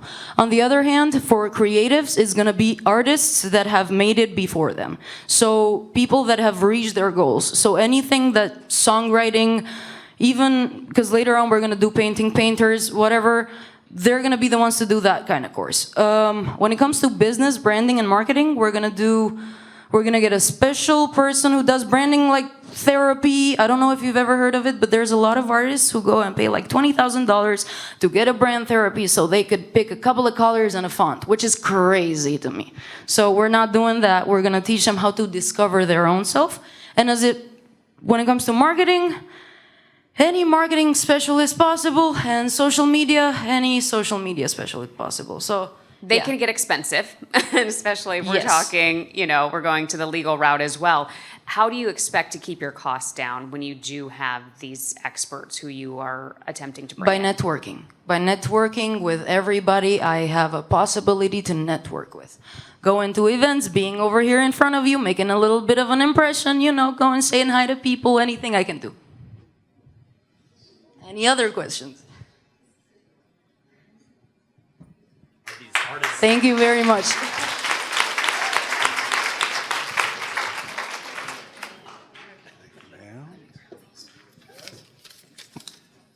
Okay. Whirl back on, all right. Let's see. Oop. Aha. Ah. The next little interlude as our judges judge. Starting in the fall, up at the business, up at GCC North, we are creating a fast track cohort, and Rochelle's going to give the details on it. But this is an amazing program because this is a 2-semester, 1-year program that if you look at some of the classes, wow, these students get a base of knowledge and an ability to move forward and get out in the workplace quick. So I will let you. Oh, okay. Yeah, we're starting a cohort model. So we would like to see, what we're looking to do is get a cohort of students who can learn together. They start in this, they create study groups, they create friendships, and they also succeed together. So it's a 2-semester degree. They'll be in class on Tuesdays and Thursdays from 1 until 5:15. And so the first semester, they're going to take 2 16-week-long classes and 2 8-week classes that are back-to-back. In the second semester, which is in the spring, they'll have 1 16-week class, so they'll go through that class the whole time. And then the last 4 will be on 8-week sessions as well. So they'll do back-to-back 8-week sessions on those other 4. So again, what we're trying to accomplish here is to get that cohort of students who actually can travel this and traverse this together and use each other for support as well. So we're really looking to grow that. So pass the word. We got flyers in the back. So if anybody wants to share, please feel free. Yeah, this is going to be a great program. So Yeah, it is. Oh, and he's going to be the instructor for almost all of the classes. So they may either drop out after 8 weeks or they'll love it after 2 semesters. there we go. And stay around for year 2. Yeah. No. We wanted to go with the consistency, so students feel comfortable. They have that same consistency going through it. Yeah. So. Okay. All right, see who's next. All right. Next is Jocelyn. Jocelyn. And Jocelyn, please come on up and you will present about jail and Antojo. That's what I said this time. That is on for you if you want to walk around. That moves you forward. Okay, And that's your next slide. Okay, so J El Antojo is a dessert shop that Keep is the microphone based... close to you. Oh, sorry. J El Antojo is a home-based dessert shop. It's focused on Mexican and Middle Eastern culture. You don't normally find pastries that I have made in basic, not to be rude, basic traditional American shops. So this is gonna show you the difference between 2 entirely different cultures and different from America. The importance of my business. Okay, so I started baking when I was 6. My first batch was actually brownies, and you know, my family said it was good. I believe them, right? I sold gadgets. Aside from that, I sold toys, like stuff I found around the house. I sold it. I went to go knock on my neighbors' doors, and I'd be like, "Hey, you want to buy something? $1," and it had random things in it, and it would sell out. It would sell out. So those are my two passions: baking and business related. Everything. I love it. And then growing up in a Mexican household, we didn't really focus on being professionally business oriented, and that didn't stop me, you know. It pushed me to teach myself and to experiment, and now I'm turning into something like that I love. I'm turning something that I love into something professional and customer focused related. I love it. Okay, so a challenge that other businesses have are oversaturated baked goods. Nothing's unique. Literally, if you go to a cafe right now, you're gonna see muffins, cupcakes, or just a basic dry cake. Okay, I'm sorry. Solution. We sell a wide variety of desserts, including personalization. We do catering, and we decorate the table for your snacks or anything, which gives you the option to choose what you want there. We offer desserts from 2 different cultures, as I said. Fresas con crema is something we sell too, and it's a Mexican dessert that is often sold sometimes here, but it just depends on who you're trying to go for. We also have kanafe, and that's what the Dubai strawberry cups have. So I think I gave some people, and it's really good, really good. And that's from Middle Eastern. Our competition. Okay, so we don't really have competition that personalizes in baking the cakes, all the desserts that we have made. We're unique. We have like so many items that people just have 2, at least, in their menu. So grocery stores, they offer very cheap products. I know you guys go there and you're like, oh my God, 10 brownies for $2? Who wouldn't buy that? So it's always available, and they're always restocked, always. But the solution is differing by offering what they can't offer to customers, and fresh products that aren't over 2 years old. And by that I mean, you literally go to Walmart, you see the brownies and everything, and they're literally in a warehouse for almost like 2 years, then sent to a store. I mean, you don't think about that, but just think about it now. Now that you know, like, we offer freshly baked products, and they offer 2-year products. Okay, our target market is people around the age of 13 to 60. And I know it's kind of crazy, but 13-year-olds and up to 20 are the teenage, you know, where they like go out, have fun with their friends, want to have parties, and that's where they come to us. And then ages from 60 are, you know, probably grandparents who want to do a party for their like kids, grandkids, so that's great for us. We market by doing social media like TikTok, Instagram, Facebook, which we do have. We offer flyers as well, business cards, which I have as well, if you guys want to get one right now. Our goal, okay, we have a short and a long-term goal. Our short-term goal is to transform a van that we have right now into an official mobile dessert van. We want to have a repeat customer and a steady pace when it comes to our business, because we want to be more involved and have a lot of customers that we don't stop. And then we want to have regular bookings for catering services, schools, party, etc. And that's what we're working on right now. We're like networking our way into having so many events, so hoping that happens today. And our long-term goal is to have a storefront, and this is a little image. And we are planning to do eco-friendly packaging like cardboard boxes, cups, and wooden utensils, and introduce official sugar-free and gluten-free menus, which we do have. We just haven't made it official. But our financial outlook, so this is it's already established, but our yearly revenue is $104,400, and our yearly income is $69,400. I can't get into depth, but it's that. The ask is $10,000 for 8% equity of my business. This investment will go towards expanding my production and detailing our exterior and interior design for our current business van. That's a little picture of how it could look. Okay, thank you. These are some pictures of our customers. Any questions?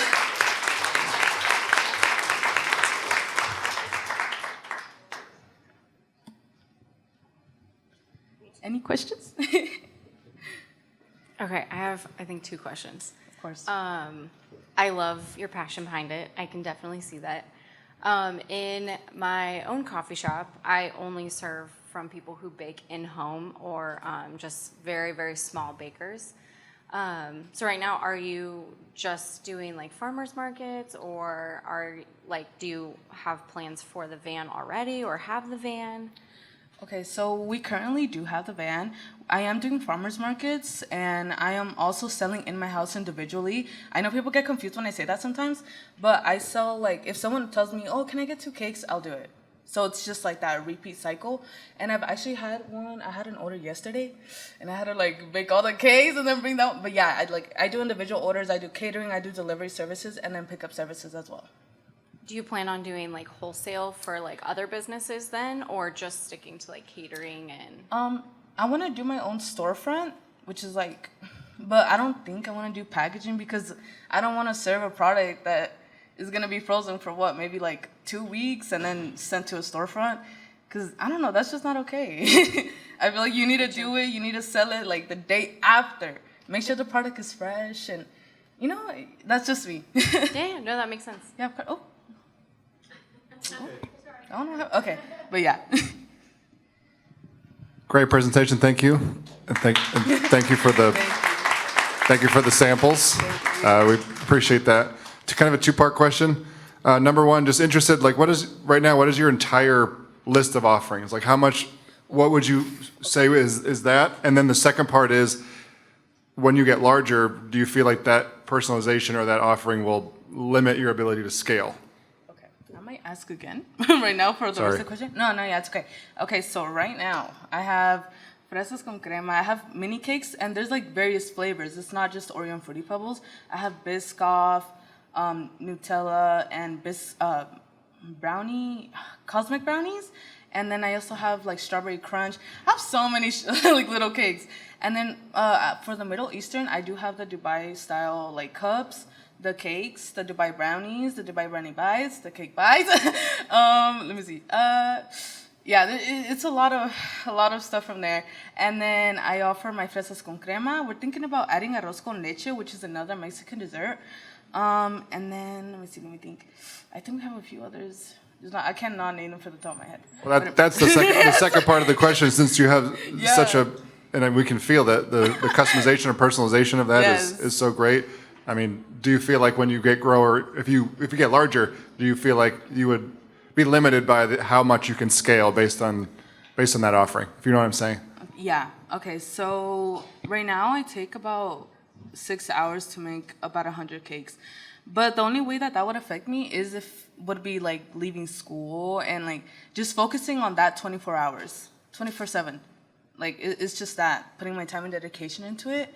Because other than that, like right now I open whenever I am available. So it's like, oh, if I'm available this week, I'm gonna sell this week and I'm gonna let them know.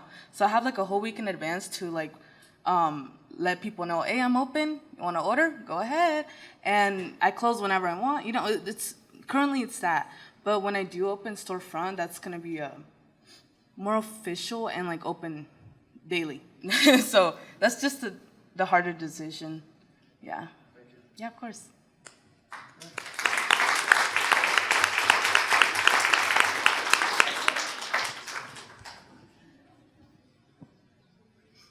Okay, we are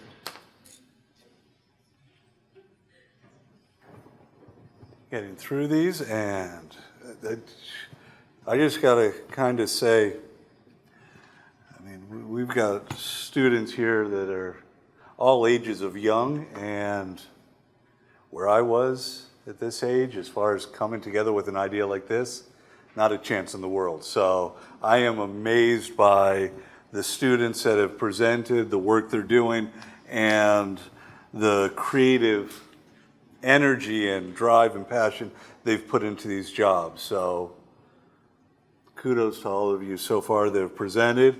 You get to sit back, relax, watch everybody else, and just kind of take a deep breath.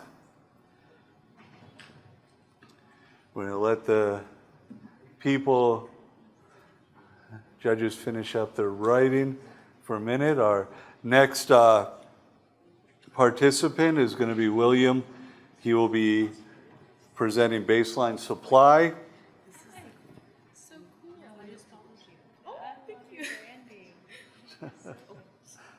You're all good. Let me show you real quick, sir.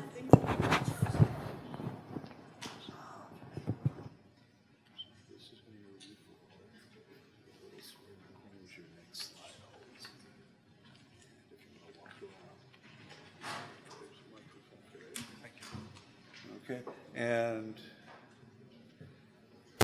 judges, are we good, or do you need another minute? Good, okay.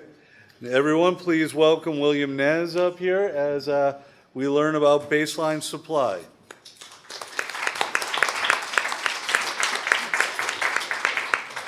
Hello, my name is William, and I'm here to present Baseline Supply Company. Now, before I dive in, a little bit about myself. I have had experience across multiple retail environment, and from that, I have gained a deep understanding of customer behavior, sales, and even what really drives purchasing decisions as well. Now, one thing that I have noticed as well too working in retail is that styles change and trends, they come and go, and people are constantly trying to keep up. But one thing that remains missing is consistency. And baseline supply is built on the idea that people should have something reliable, should have a foundation that they can rely on. And that's what baseline supply is. And throughout time, I know that with retail companies,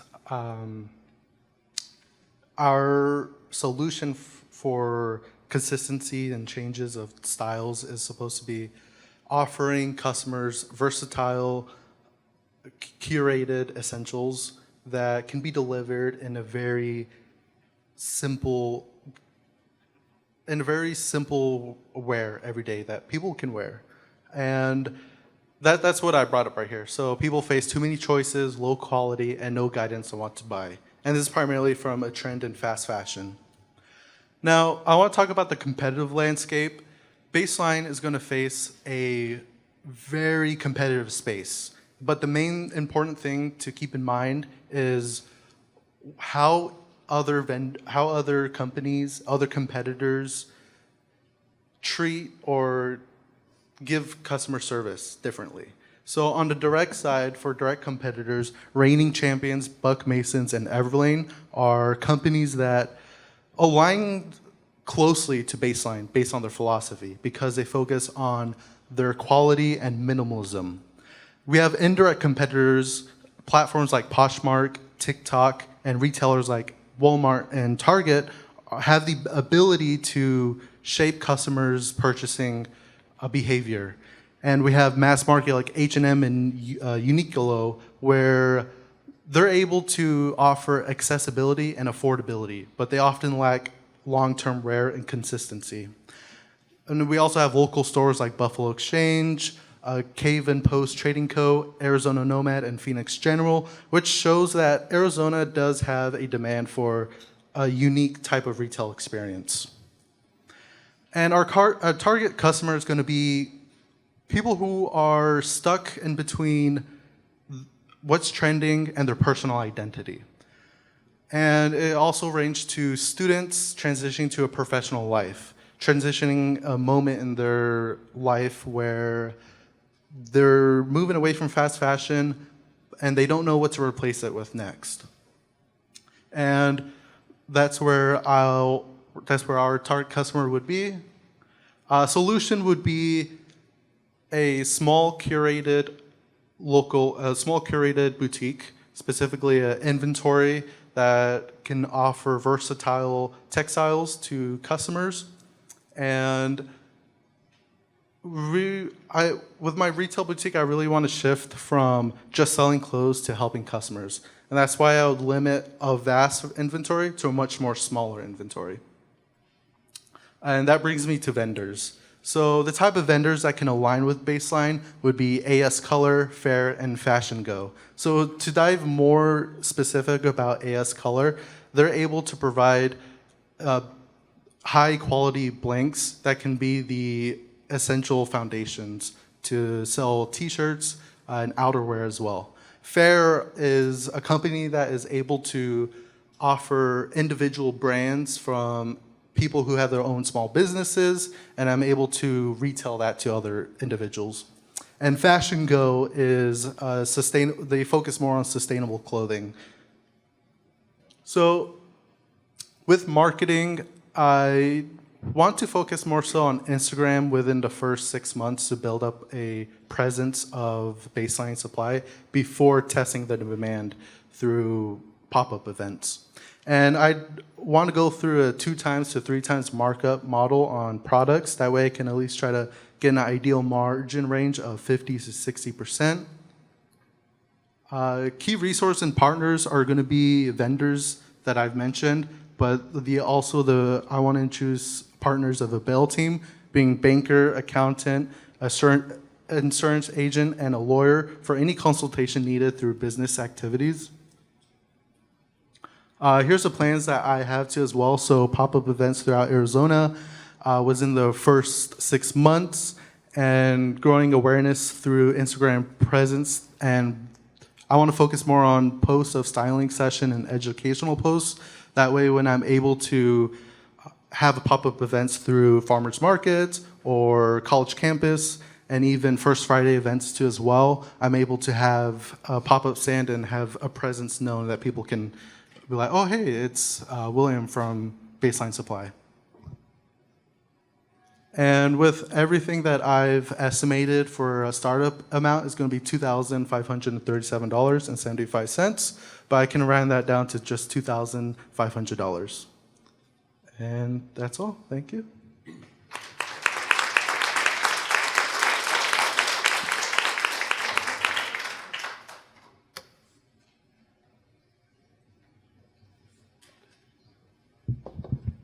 Question for you. Oh, sorry. You don't get off that easy, William. Yeah, don't be jumping off stage on us. So you had mentioned using vendors like As Color and Fair. A lot of their materials are available to other small boutiques. How do you ensure that what you're selling and you're presenting is different and sets you apart from those? So that will be through services, more so on rewards. I was going to use a POS system called Square. I was going to see if there's any customizable rewards that I can offer to customers. And I believe it's what type of inventory that's going to be picked out from those as well. Because different retail models can go completely different from what other people already have. And mine will focus more on minimalistic, sustainable too as well. And it's going to have a more minimalistic clothing for people.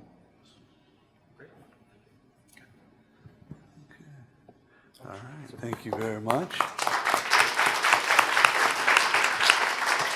And while the judges are reviewing Williams, I want to invite, in the fall, it was the fall, I got invited to be a judge with Miss Valley of the Sun. And in January, we invited a couple of their contestants to come speak to our students and share some of their information. And 2 of the Miss Valley of the Sun's, Miss North Phoenix and Miss Scottsdale, made it out today to join us and help celebrate. And it's a wonderful, neat thing. Genevieve and Sahali are 2, Miss North Phoenix, Miss Scottsdale. And what's really neat is that I learned, and I think they, through their presentation, taught how important it is to be able to stand up on a stage and answer questions, and how important it is to hold yourself up and enjoy that and do that. So if you've seen 8 finalists so far. I'm going to put you on the spot again. I didn't tell you this.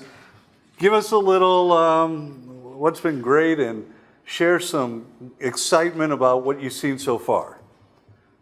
There you all go. First and foremost, every single one of you up here are incredible. Your presentations have been beyond amazing and more than I could have even comprehended coming from a school project. So congrats. I hope you guys are proud of yourselves for even standing up here. Second, your confidence has been top tier for each presentation. You guys are getting up here, you're presenting your points well, you guys have outlines on your presentations. I think that's touched a lot of your positive points. Yes, congratulations for even getting to this point. This is genuinely so cool. It's amazing to be here and witness this and see all your hard work kind of come together and you get to present it now. Yeah, these skills are absolutely amazing to be developing now, especially so young. I'm definitely learning that as being 19 in the Miss Arizona program, also developing these skills. So I think it's really cool that you guys are actually applying these to real world situations. So yeah, you guys are amazing. All right, thank you both very much. Thank you. And next up, we're going to bring Joseph with Joseph's Foundation to come up and present next to everyone. Here's Joseph. And this will move you forward, or you can just use the arrow down, whichever is more comfortable for you. Thank you. He's going to play here, right? To the right, yeah. And that's always your next slide. Yes, thank you.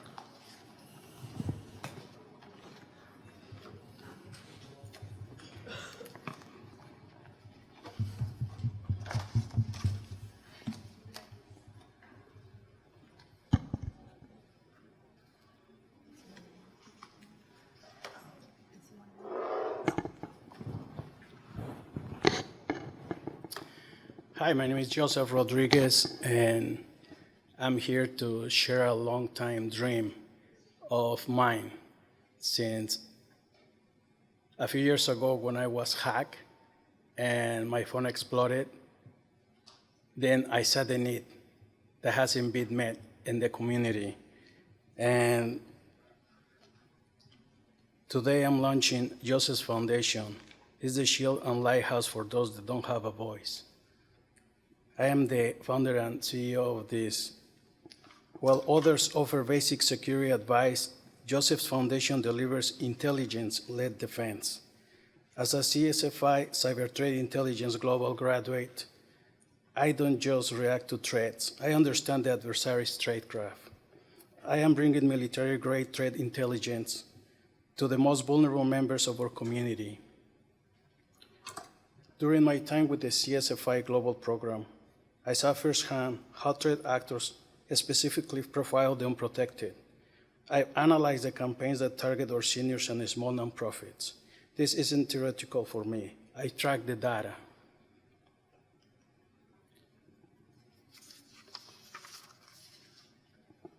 High-value construction firms, like those working on the Intel or TSMC plants, are terrified of cyber-physical attacks, where a hack causes a physical safety failure on site. I offer these firms more than just a 10-hour or 30-hour OSHA car. I offer a holistic safety culture that understands how digital threats can lead to physical site hazards. The training that I bring is the two-model engine. Engine A is a sustainable revenue generator. I'm a certified OSHA authorized trainer. I sell mandatory high-stakes safety training to Maricopa County construction and industrial firms, leveraging the record-breaking $200 billion Arizona infrastructure boom. The revenue directly funds Engine B, the free cybersecurity defense workshops and tools for our community. We are physical safety funding digital security. Our unfair advantage is that we are the only organization doing both. Large cyber firms charge premium rates to enterprise clients. Other OSHA trainers teach 1990 safety to workers in a 2026 world. My dual background in CSFI Intel and OSHA physical safety means I offer corporate clients cyber physical defense strategy, a value add my competitors can't touch. Right there I have the graphic. For the standard OSHA trainers, the target audience is the construction. For the enterprise cyber firms, there's the enterprise only. Joseph's Foundation serves the underserved and the industry. The cost structure for the standard OSHA trainers is fee-based. For the enterprise cyber firms is high retainers. Joseph's Foundation is subsidized and free. I bring the expertise. For an OSHA trainer is 1990 safety. For an enterprise cyber firm is too heavy and extremely expensive. I offer a holistic approach, the CSFI, CTI, and OSHA. The CSFI is Cybersecurity Forum Initiative, and CTI stands for Cyber Threat Intelligence. Winning this challenge means this foundation launches on graduation day. I'm graduating in May, in 5 weeks. We will deploy the $4,000 in 3 key areas. First, the $1,200 for launch logistics, OSHA instructor materials, and professional insurance. Second, the $1,400 for the community shield, licensing for cyber safety kits, demo devices for seniors. And third, $1,400 for outreach and marketing, targeting B2B, business-to-business, OSHA contracts to generate sustainable revenue. The conclusion is Joseph's Foundation is a force multiplier for safety in our community. We use the construction boom to secure our families. By investing in our foundation, you aren't just rewarding an idea. You are funding a more resilient, protected Arizona. Let's build a future where every community member, regardless of budget, is shielded. Thank you very much.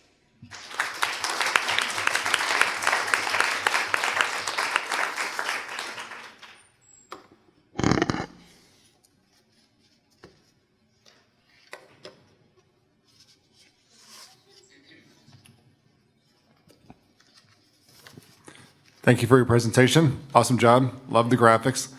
I work in an industry where cybersecurity it's a big thing, and it's a big thing everywhere you go. So I guess my question focuses on the pricing structure. We understand that, or I understand, you're offering a model. It's subsidized. It's free. Some of your competitors are offering some high rates. This is an area where have you thought about, or companies are willing to pay if they see value in the services that you're offering, specifically in cybersecurity, right? It's almost like a credibility, right? If you have some good credibility, you may charge some more for that. So maybe you can share a little bit about your thought process on why subsidy and free may be the best offering in this space, or if you were to make, if you were to have another kind of monthly fee, any thought about that? Hopefully you understand what I'm asking. Yes. Last week, I was at ASU with the OSHA administration, and I spoke to the director of the ASU OSHA. And I shared with her the plan, and she offered me for guidance and, once the idea comes to life. When we charge the 10-hour, it's about like $300 for the 10-hour card. For the 30-hour, it's about like $500, $600. When you go to a site like Intel or TSMC, they have to have at least between 10 and 20. So the revenue that will generate, it will go back into the community. That's the engine model that I have. And the reason being is because it hasn't been addressed and nobody is deploying it out there. When I was last week, we were about 22 of my peers in the room, and I shared the idea with them. It was about like between 600 to 700 years of experience in the room, all season. Some of them, they have contracts in billions of dollars, building, manufacture top secret facilities for that OSHA has to go, and they have top secret security clearances, and they're not addressing that. For me, it's giving back to the community. It's unconditional service, unconditional love, and what the motto stands there is Joseph's Foundation is setting up the standards that will be the benchmarks that others will follow, but basically the part of foresight, communication, standards, integrity, compassion, and love. By protecting the most vulnerable children, women, and elderly, and vulnerable groups in their society from ransomware and extortion. Any other questions? Thank you.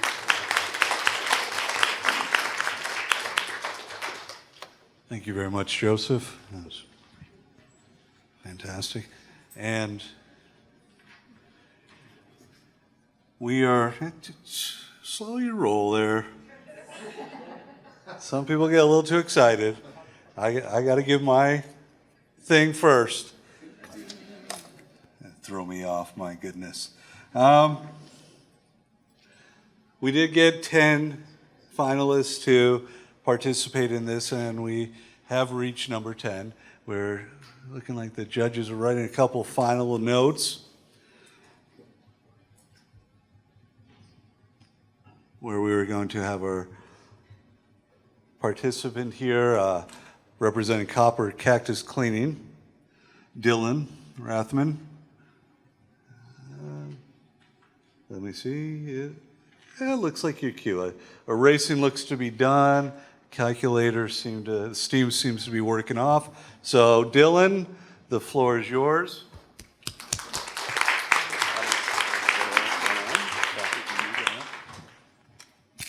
This moves you forward. Does that mic work too? That mic works as well. That's already on. You don't want to turn it off. How's everybody doing today? How do you turn? Great. Okay. All right, so glad to hear everyone's trying to keep the energy up high. I know we've been here for a while. All right, hold on. Give me 1 second. Those are really dirty. I wasn't expecting that. And that made it worse. Now they're really streaky. Give me 1 second. I apologize. It's embarrassing.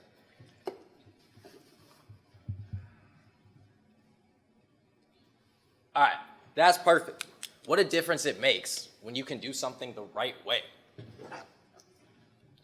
Now, unfortunately, there isn't really a market for mobile eyeglass cleaners. All right, not to mention the fact I don't even wear glasses. However, there is a market for homes and vehicles. I'm Dylan Rathman, the founder of Copper Cactus Cleaning. As you can see here, I offer a variety of services from car detailing, window washing, and trash bin cleaning. I built this company for a couple different reasons. The first reason was, for one, to pursue my own dream of building my own business and enjoying the luxuries provided by being an entrepreneur. The second was for everyone else who has that same dream as me that doesn't really know where to start, that wants their own company but doesn't know that next step, and unfortunately falls to all those online get-rich-quick schemes that are sold everywhere. We've all seen them. You've been on Instagram. Join my course. Buy a Lambo in 30 days. Right? They don't work, but it's all these people have. And my hope is that through this business, not only I'm able to pursue and fulfill my dream, but teach everyone else how to do it by documenting the process online in live time with the real struggles and real pitfalls. So, people take a lot of pride in their homes and their vehicles, right? Think about your first date. You probably spent hours getting ready, like an ungodly amount of time to make sure every part of you looked perfect for that event. And if you went to pick the girl up, or if it was the other way around, not judging, right? You probably spent a lot of time cleaning your car, making sure everything was perfect. Why? Because you knew that first impressions mattered, and because it gave you confidence. It's the same thing with your home, right? Why have windows if you're just going to neglect them? Why stare at gunk when you can have crystal clear views? If your ride gives you confidence, why shouldn't your home? All right, there are a lot of major competition in this field, right? We've all seen people knock on our doors. We've all seen business cards. Here are some of the biggest competitors in my field within the area. I've looked into every single one of these companies. Some of them offer great quality services. That's why they're in business. Some of them do it affordably. However, none of them are able to do both services together. That's my advantage. Not only am I allowed to do window washing, car detailing, and trash bin cleaning, I do it as a one-stop shop. The convenience, the ease of the one phone call to the local dude down the street, especially to a target market of people who either don't have the time or don't have the physical ability, convenience is your number one roadblock doing the service. Through door-to-door sales, social media, and referrals, my reach is wide. I even offer bundles such as the coolest in the hood quote to help averages. My average window cleaning is $5 a window, including the screens. I do $120 car details and $15 per bins to wash. Your average job runs about $75 with an average operating time of 1 hour. I have created a comfortable margin to not only allow for indirect but direct revenue generating jobs, but also to account for reinvestments to grow the business through greater areas and eventually the addition of employees. Now, currently, my services are very limited. I can only do single-story homes because, well, unfortunately, a ladder won't fit in my little two-door coupe. On top of that, I can't do much car detailing because the water tank also doesn't fit in my trunk. And along with the trash bin cleaning, a pressure washer is helpful, so I can only do bins as far as I can walk with one. Now, all of these problems have one common solution: a bigger vehicle.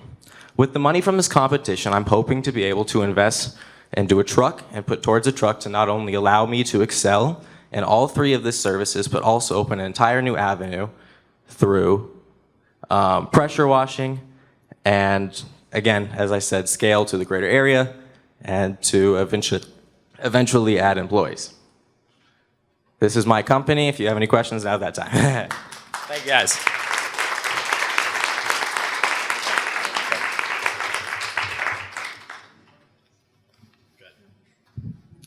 Great presentation and great confidence. How did you decide to marry the three together? Like, what inspired you to do that and think of that? Well, first off, if you look at the top right, that's actually my Mustang. Right? I'm a big car guy. I love my cars. And so I'm always detailing my car. And I thought, well, a lot of people that I run in similar circle with also love their car. So that was kind of a no-brainer for me. And I was like, what can I do at every home that most people don't do themselves that is something people will already kind of say yes to if they're already providing a detail, right? Because you want that confidence. So you get that same level of confidence from your home as you do with your car through the window aspect. So that was kind of there. And then with the pressure washer, it already expands to help with the car washing. So I was like, hey, that makes it super easy. I'm here, knock out a couple bins at a small upsell.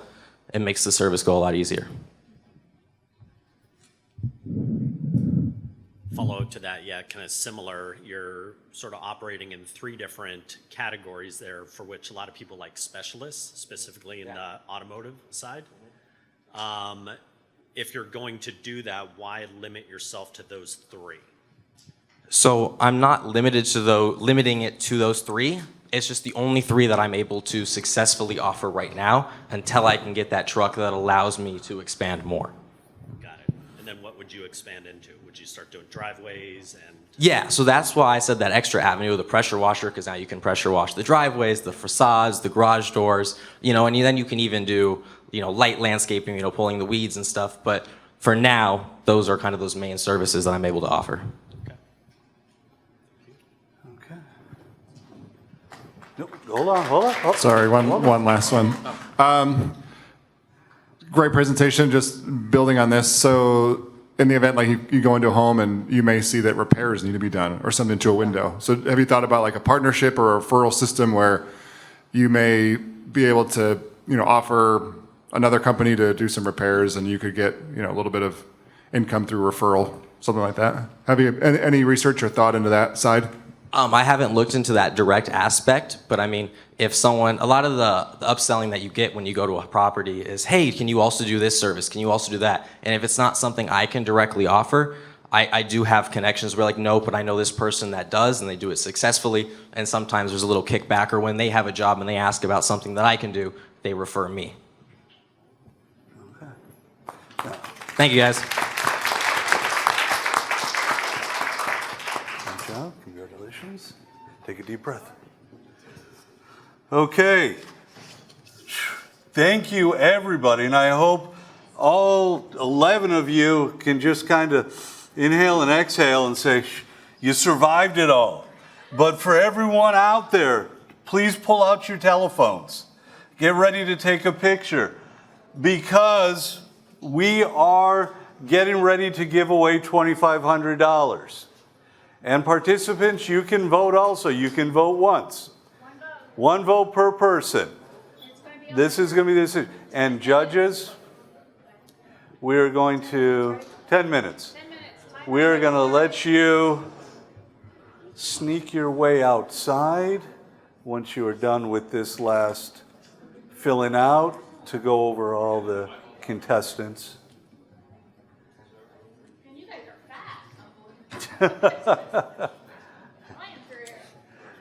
Instead of if you know, you know, when you know, you know? All right. If you all want to follow me outside.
Okay, guys, we still have lots of food left back there, little sandwiches and some desserts. So while we're waiting, I think, Jocelyn, I think yours are all gone though.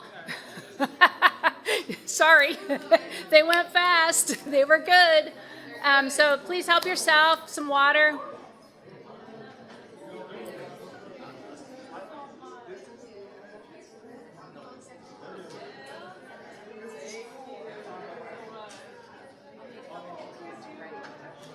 Okay. Wow.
Okay.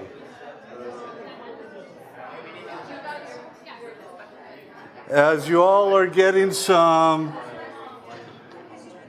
to eat and enjoying the break, I am going to ask you all in the, no, I don't think I'm reaching anybody. Take this off because people are voting multiple times. Okay. After what?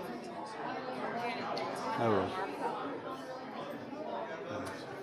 Well, we gotta go through the food, so let me talk from that.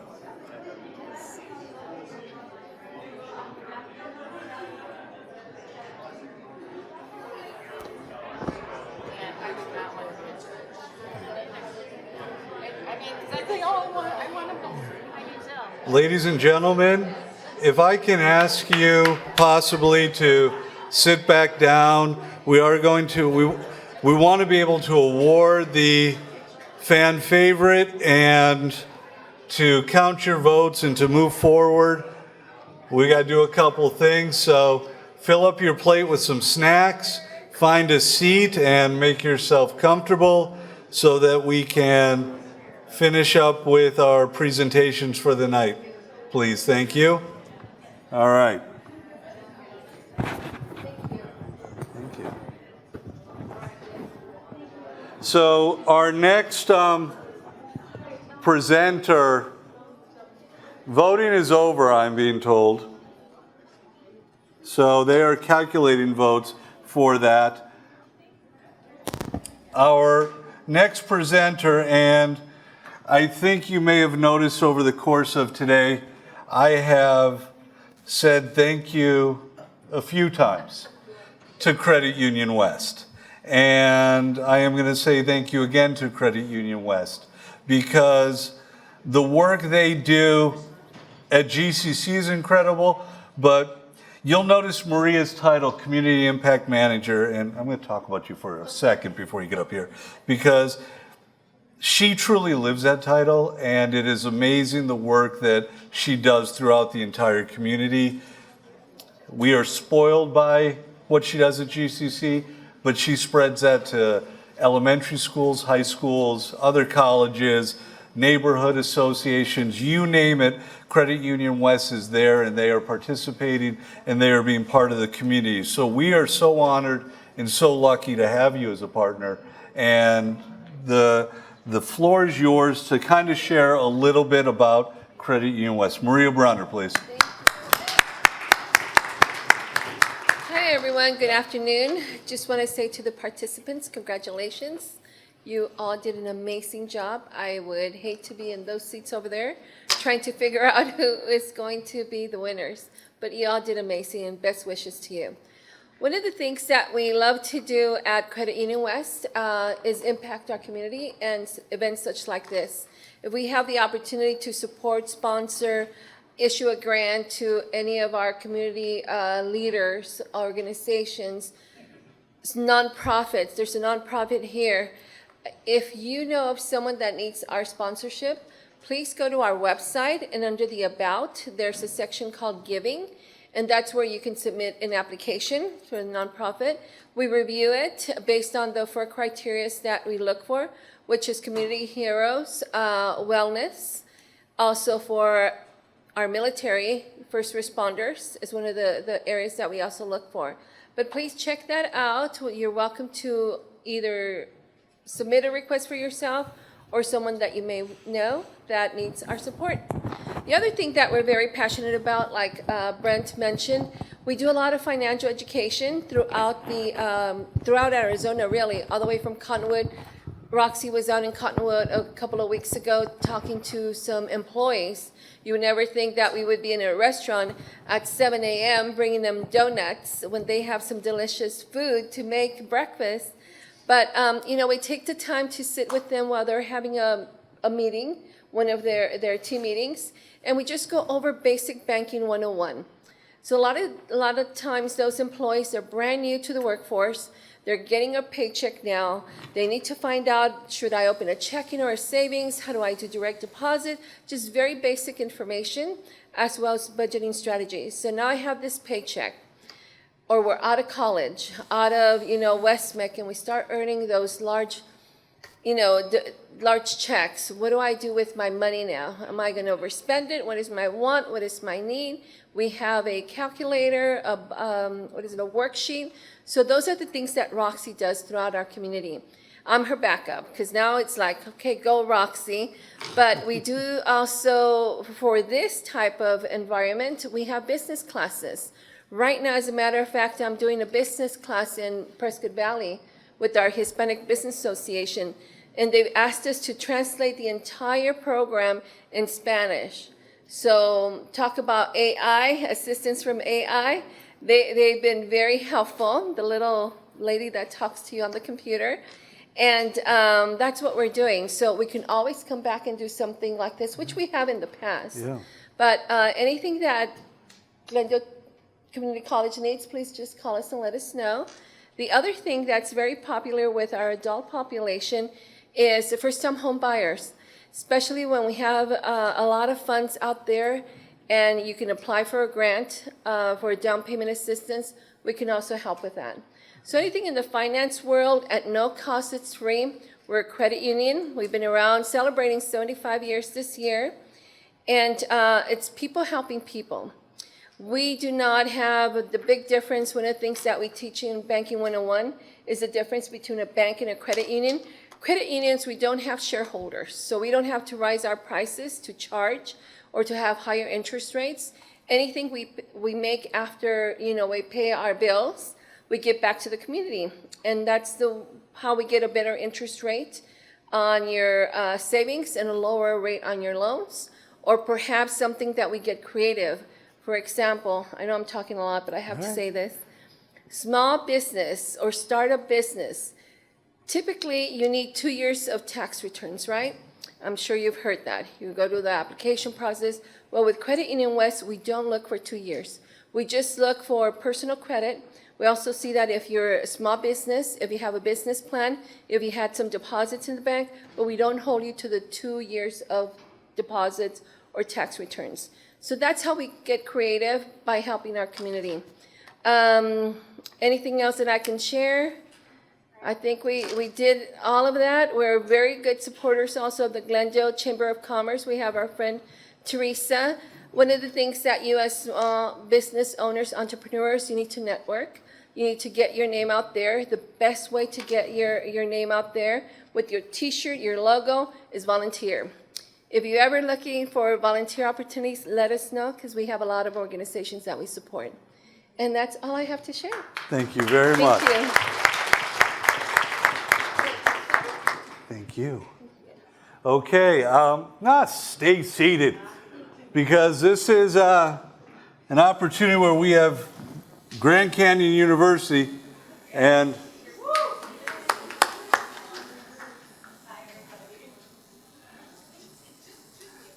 just you. You sent the email, so you get the top billing, and I guess the only billing. Okay. If you all want to talk, do you want me to move the slides for you? We got it. We're just gonna go quick. Oh no, now you don't get it. Tried to give it to you.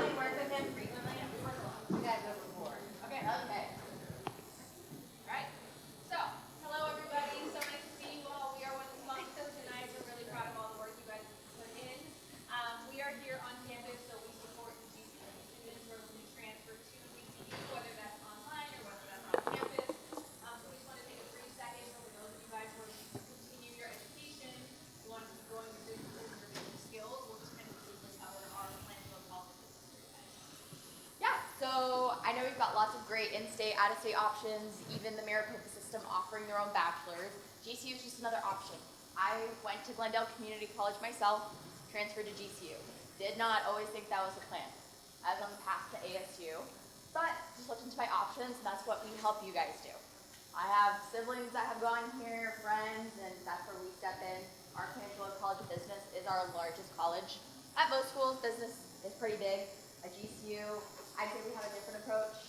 We want you guys to have hands-on experience so that when you graduate, you have things to put on your resume or portfolios to share. You guys are doing great things right now, You already have created a project, a business plan, which most students don't get to start doing until they're in their their undergrad level courses at like the 300, 400 level courses. Like this is what I did my senior year for one of my classes. We've got many different business programs at GCU, anything you can pretty much think of at most schools. Whether you want to do something more specialized or more generalized with like entrepreneurship, business admin, business management, but also those specialized ones. But really what we want to let you guys know is that you guys are doing great things here with your Ideas Club and Innovation Challenge. You have the same opportunities at GCU, just on a little bit bigger of a scale. So you guys have the opportunity to really craft and hone in on your skills with your business and have a larger opportunity with our enterprises, but also we have an Ideas Club and we have Canyon Angels, which are investors on campus. 2 of them are professors, but others are outside of GCU and not affiliated at all. There's investors in the local community, some even outside of Arizona, so you can talk with them and get ideas for your business. They'll sit down with you, go over that. And then we put on a Canyon Challenge twice a year, like your Innovation Challenge. So you've got the prize money and you get to present that. But we also have Canyon Ventures, which is a building we own right next to GCU. So we have 30 incubator businesses there, but also big businesses like Noggin Boggin, which was on Shark Tank, if you guys are fans. So you just have that at a larger scale and the opportunity to house your business there if you do need a warehouse or a facility, an area for your business. You're doing drop shipping, things like that. You have at least one large successful business there that still uses that facility at GCU. It was a collaboration with 2 students like you guys had today, and the same thing can be done at GCU. We've got a couple different modality options, but what we really want to let you guys know is that we're here if you want to look into GCU as an option. We go over how your classes are transferring in from the community college because we do accept up to 84 credits with our business students. So if you guys are on that A-bus pathway, all 60 to 64 of those credits do transfer into any of our business programs. But where we come in is helping you maximize, so that student has 80 credits, they can take 1 more class and get 4 more credits to max out at GCU and just have 36 credits or 9 classes left. And we go over costs, timeline to graduation, we've got scholarship opportunities for you guys, both on campus, if you're gonna do the traditional path, which is like what you guys probably do now at school, but we also have an online modality for those that are working or need to take online courses, which Casey and Kate help with. So for those of you guys who maybe are working full time, you take care of kids, you support families, it's a really great option for some of those students. And you want to business and then all your time and effort and energy is to expand your business. This online option gives you a chance to either do completely online, you can do that after you finish here, or we just rolled out a new starting market program where you can actually work as your associate and a GCU bachelor's degree simultaneously at a discounted rate. Instead of walking away, you can figure out how you can get where you want to go and try to make it achievable, affordable, sustainable for you guys. And if you didn't know, the most important thing, how to contact us, we actually have a transfer center here at GCC. We're in the 07 building, so if you hike back that way to the left by campus safety, we're just tucked behind there in the 07 building with honors as well. If you guys are also honors students, we're in there with them. We're there Monday through Thursday. ASU, NAU, GCU, and U of A, we are all in there. Most of the state schools are there on Tuesdays, but we are there Monday through Thursday right away. Obviously, if you want to come see the campus, which is super important, you guys are always welcome to prior to with events going on. Coincidentally, our Canyon Challenge is going on today as well, but from 5 p.m. to 8 p.m. So our students are doing the same thing as you guys today. Just not as well. True. Bias. Yes. Thank you all very much.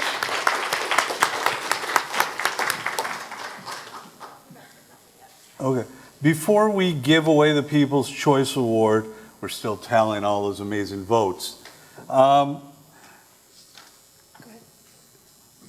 Because of a partnership with Blackstone and ASU, we were able to give away $5,000 for the video submissions and executive summary submissions, which were the entries into this finalist, the chance to stand up here.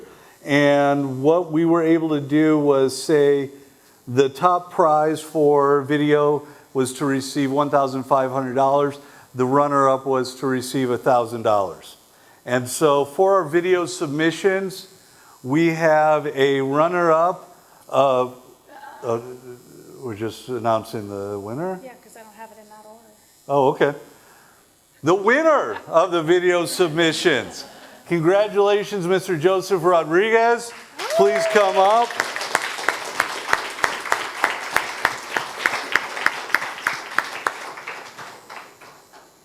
And do we have the slides for the runners-up?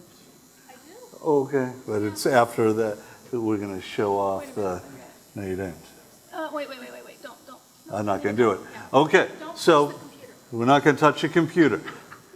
Congratulations, Joseph. All right, we'll get quick pictures real quick.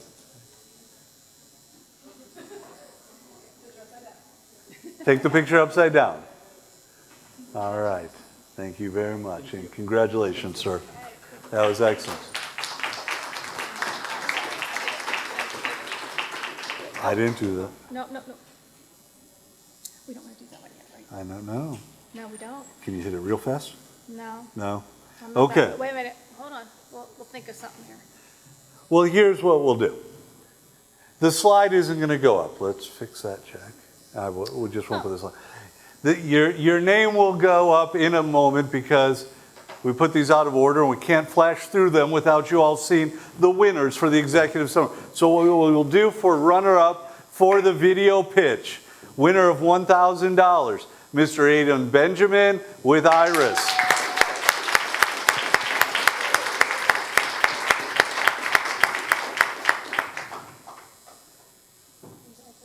Congratulations, sir. And slide in back here. We'll take a couple pictures. Sure. All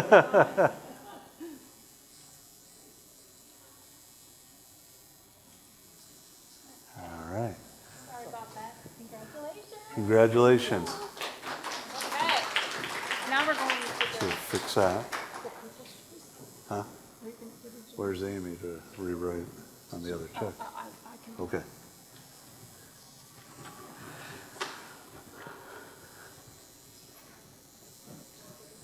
Okay.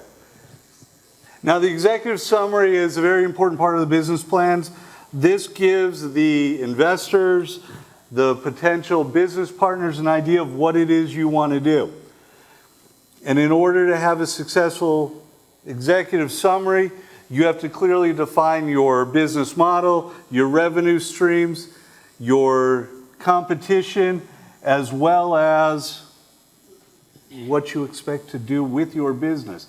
And there was one that was the favorite in this, that the judges looked at and said, congratulations. And with that, I just got,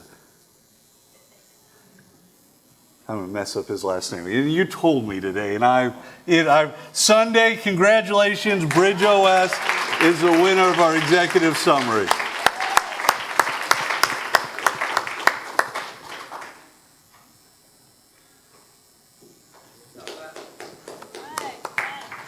Oh, congratulations, sir. In the middle there, a couple pictures. All right.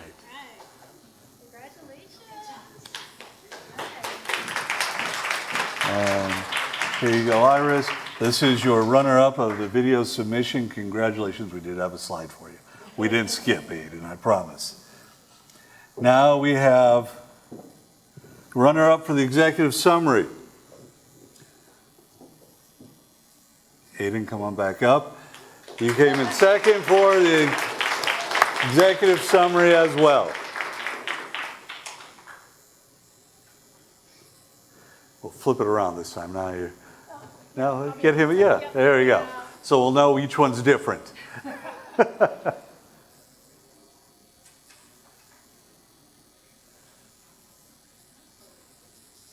All right, congratulations, sir. Thank you. Okay, we are going to, I am going to,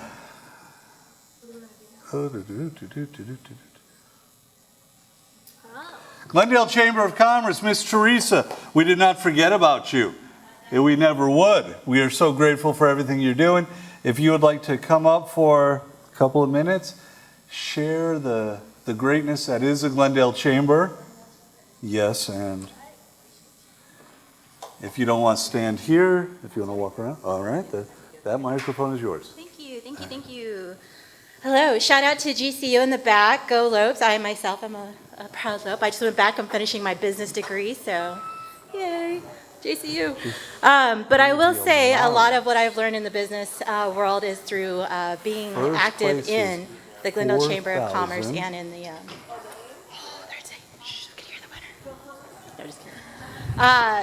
a lot of what I've learned about growing a business and establishing and scaling a business, I learned from being in the chamber world. So if you're not familiar with the Chamber of Commerce's, they really are a platform and an opportunity for you to go out into the community, really push your business out there, push yourself out there through networking, through resources.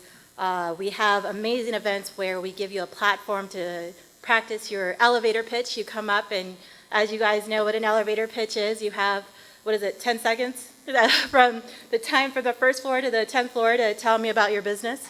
But it really is a great opportunity to utilize chambers for resources as far as other nonprofit organizations that give away these crucial services to, again, help start and grow your business. So that's something that we pride ourselves on doing with the Chamber of Commerce's, especially over in Glendale. The old saying, it takes a village to raise, children. It does take a village to help start a business, which is, again, why the chambers are such a great networking event to bring business owners together, to learn from one another, to promote from one another.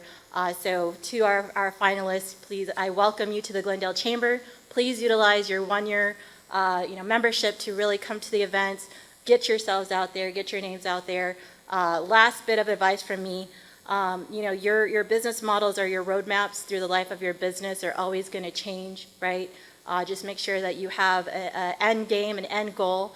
And again, congratulations to you guys. And again, welcome to the Glendale Chamber. I appreciate it.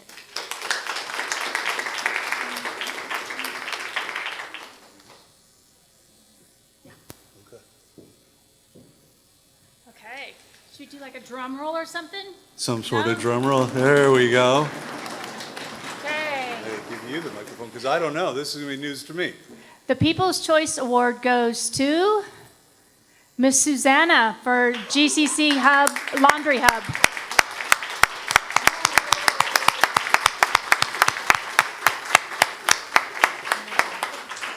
Congratulations.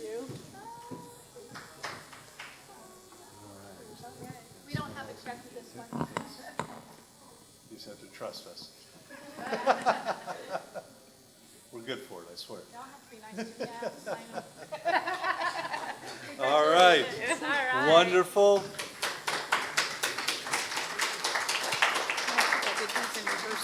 Honorable mentions. Okay. Okay. And I don't know who these are, so.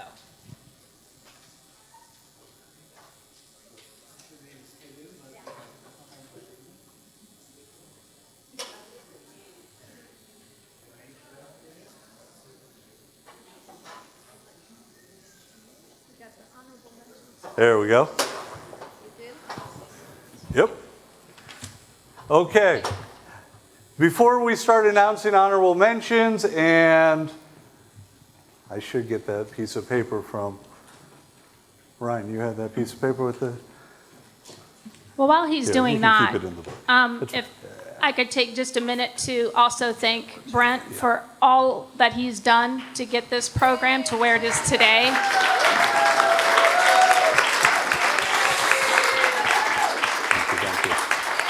He spends every Friday in a classroom just sitting there waiting for students to come in and help them with their pitch preps.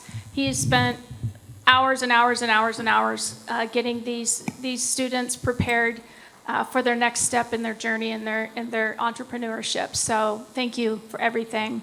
And also my endless staff out there. I don't see Amy. I think she went to go grab some signs, but Amy and Gladys are we couldn't do this without them. They do everything. They get everything set up. They have everything out there for you. So, give them a big thank you as well. So, and Marco, Tanya for helping out. John's here. Yes. Am I missing anybody? Gina, got some faculty here. Thank you. Did I get everybody? I think you got everybody. All right. Okay, so today we are giving away prizes to 5 different finalists. Honorable mention to 2 people for $1,000 each. 3rd place, 2nd place, and obviously 1st place. We're going to start with our honorable mention. We would like to invite up Olti and Romeo. Congratulations, you are runner-up today for $1,000. Thank you all very much. Congratulations. Great presentation, and hopefully this gets you off in the right direction. Okay. We're going to do a picture. We'll do more. Let's do them at the end. Is that all right? Yeah, stand over by off to the side. Our second runner-up, he's going to be just a comfortable person up here on stage. Mr. Aiden Benjamin, you are our second runner-up. Congratulations. Honorable mention, not second runner-up. Honorable mention. You want to say honorable mention? That's our second honorable mention person. I apologize. Okay. We'll bring you all up later. Okay. 3rd place for $1,500. That will go to Copter Cactus Cleaning and Dylan Ratham. All right, Dylan. Come on up.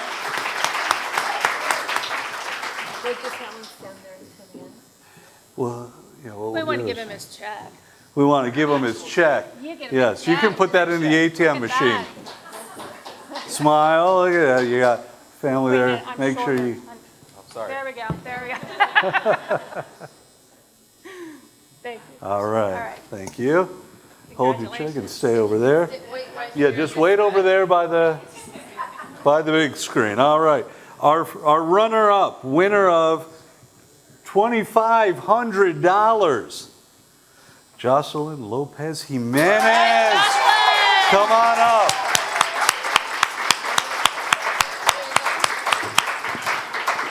Congratulations, you. Congratulations. Here you go. In the middle here. Thank you. I know, I'm not going to start saying thank you. Well, you hold your check and go over to that side. We're going to bring you back up in a second. And I want to say before we give away the 1st place prize that all 10 of you were incredible. And that the judges, because I'm kind of looking at the difference in scores here, it was very close. It wasn't something where, like I said, I think we've all said, thank God it wasn't us out there. Oh, yeah. And before we announce the winner, I want to make sure to thank again the 2 Ryans, Lynette, Gordy, and Vanessa, for taking the time, coming out here, and sharing their knowledge, their time, their effort, and their wisdom in doing this. So I feel like this is that commercial break before you get to the final, the winner. So our winner of $4,000 and the opportunity to take their business to the next level, Lumina Leaf, Tria Majuri. Congratulations.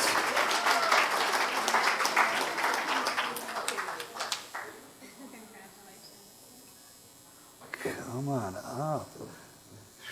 I think it was turning the lights off that did it.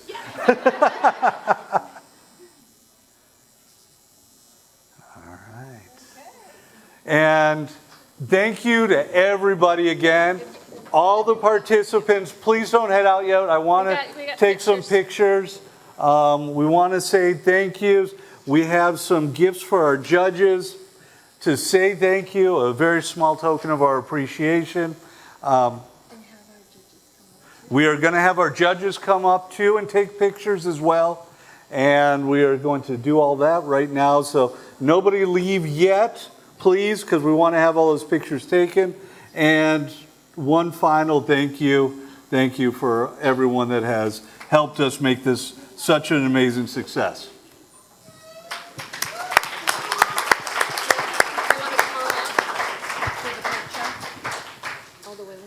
We want to call up all the winners first. Let's get the first through honorable mention. Please come up, and we're going to stand in front of the backdrop and do some pictures.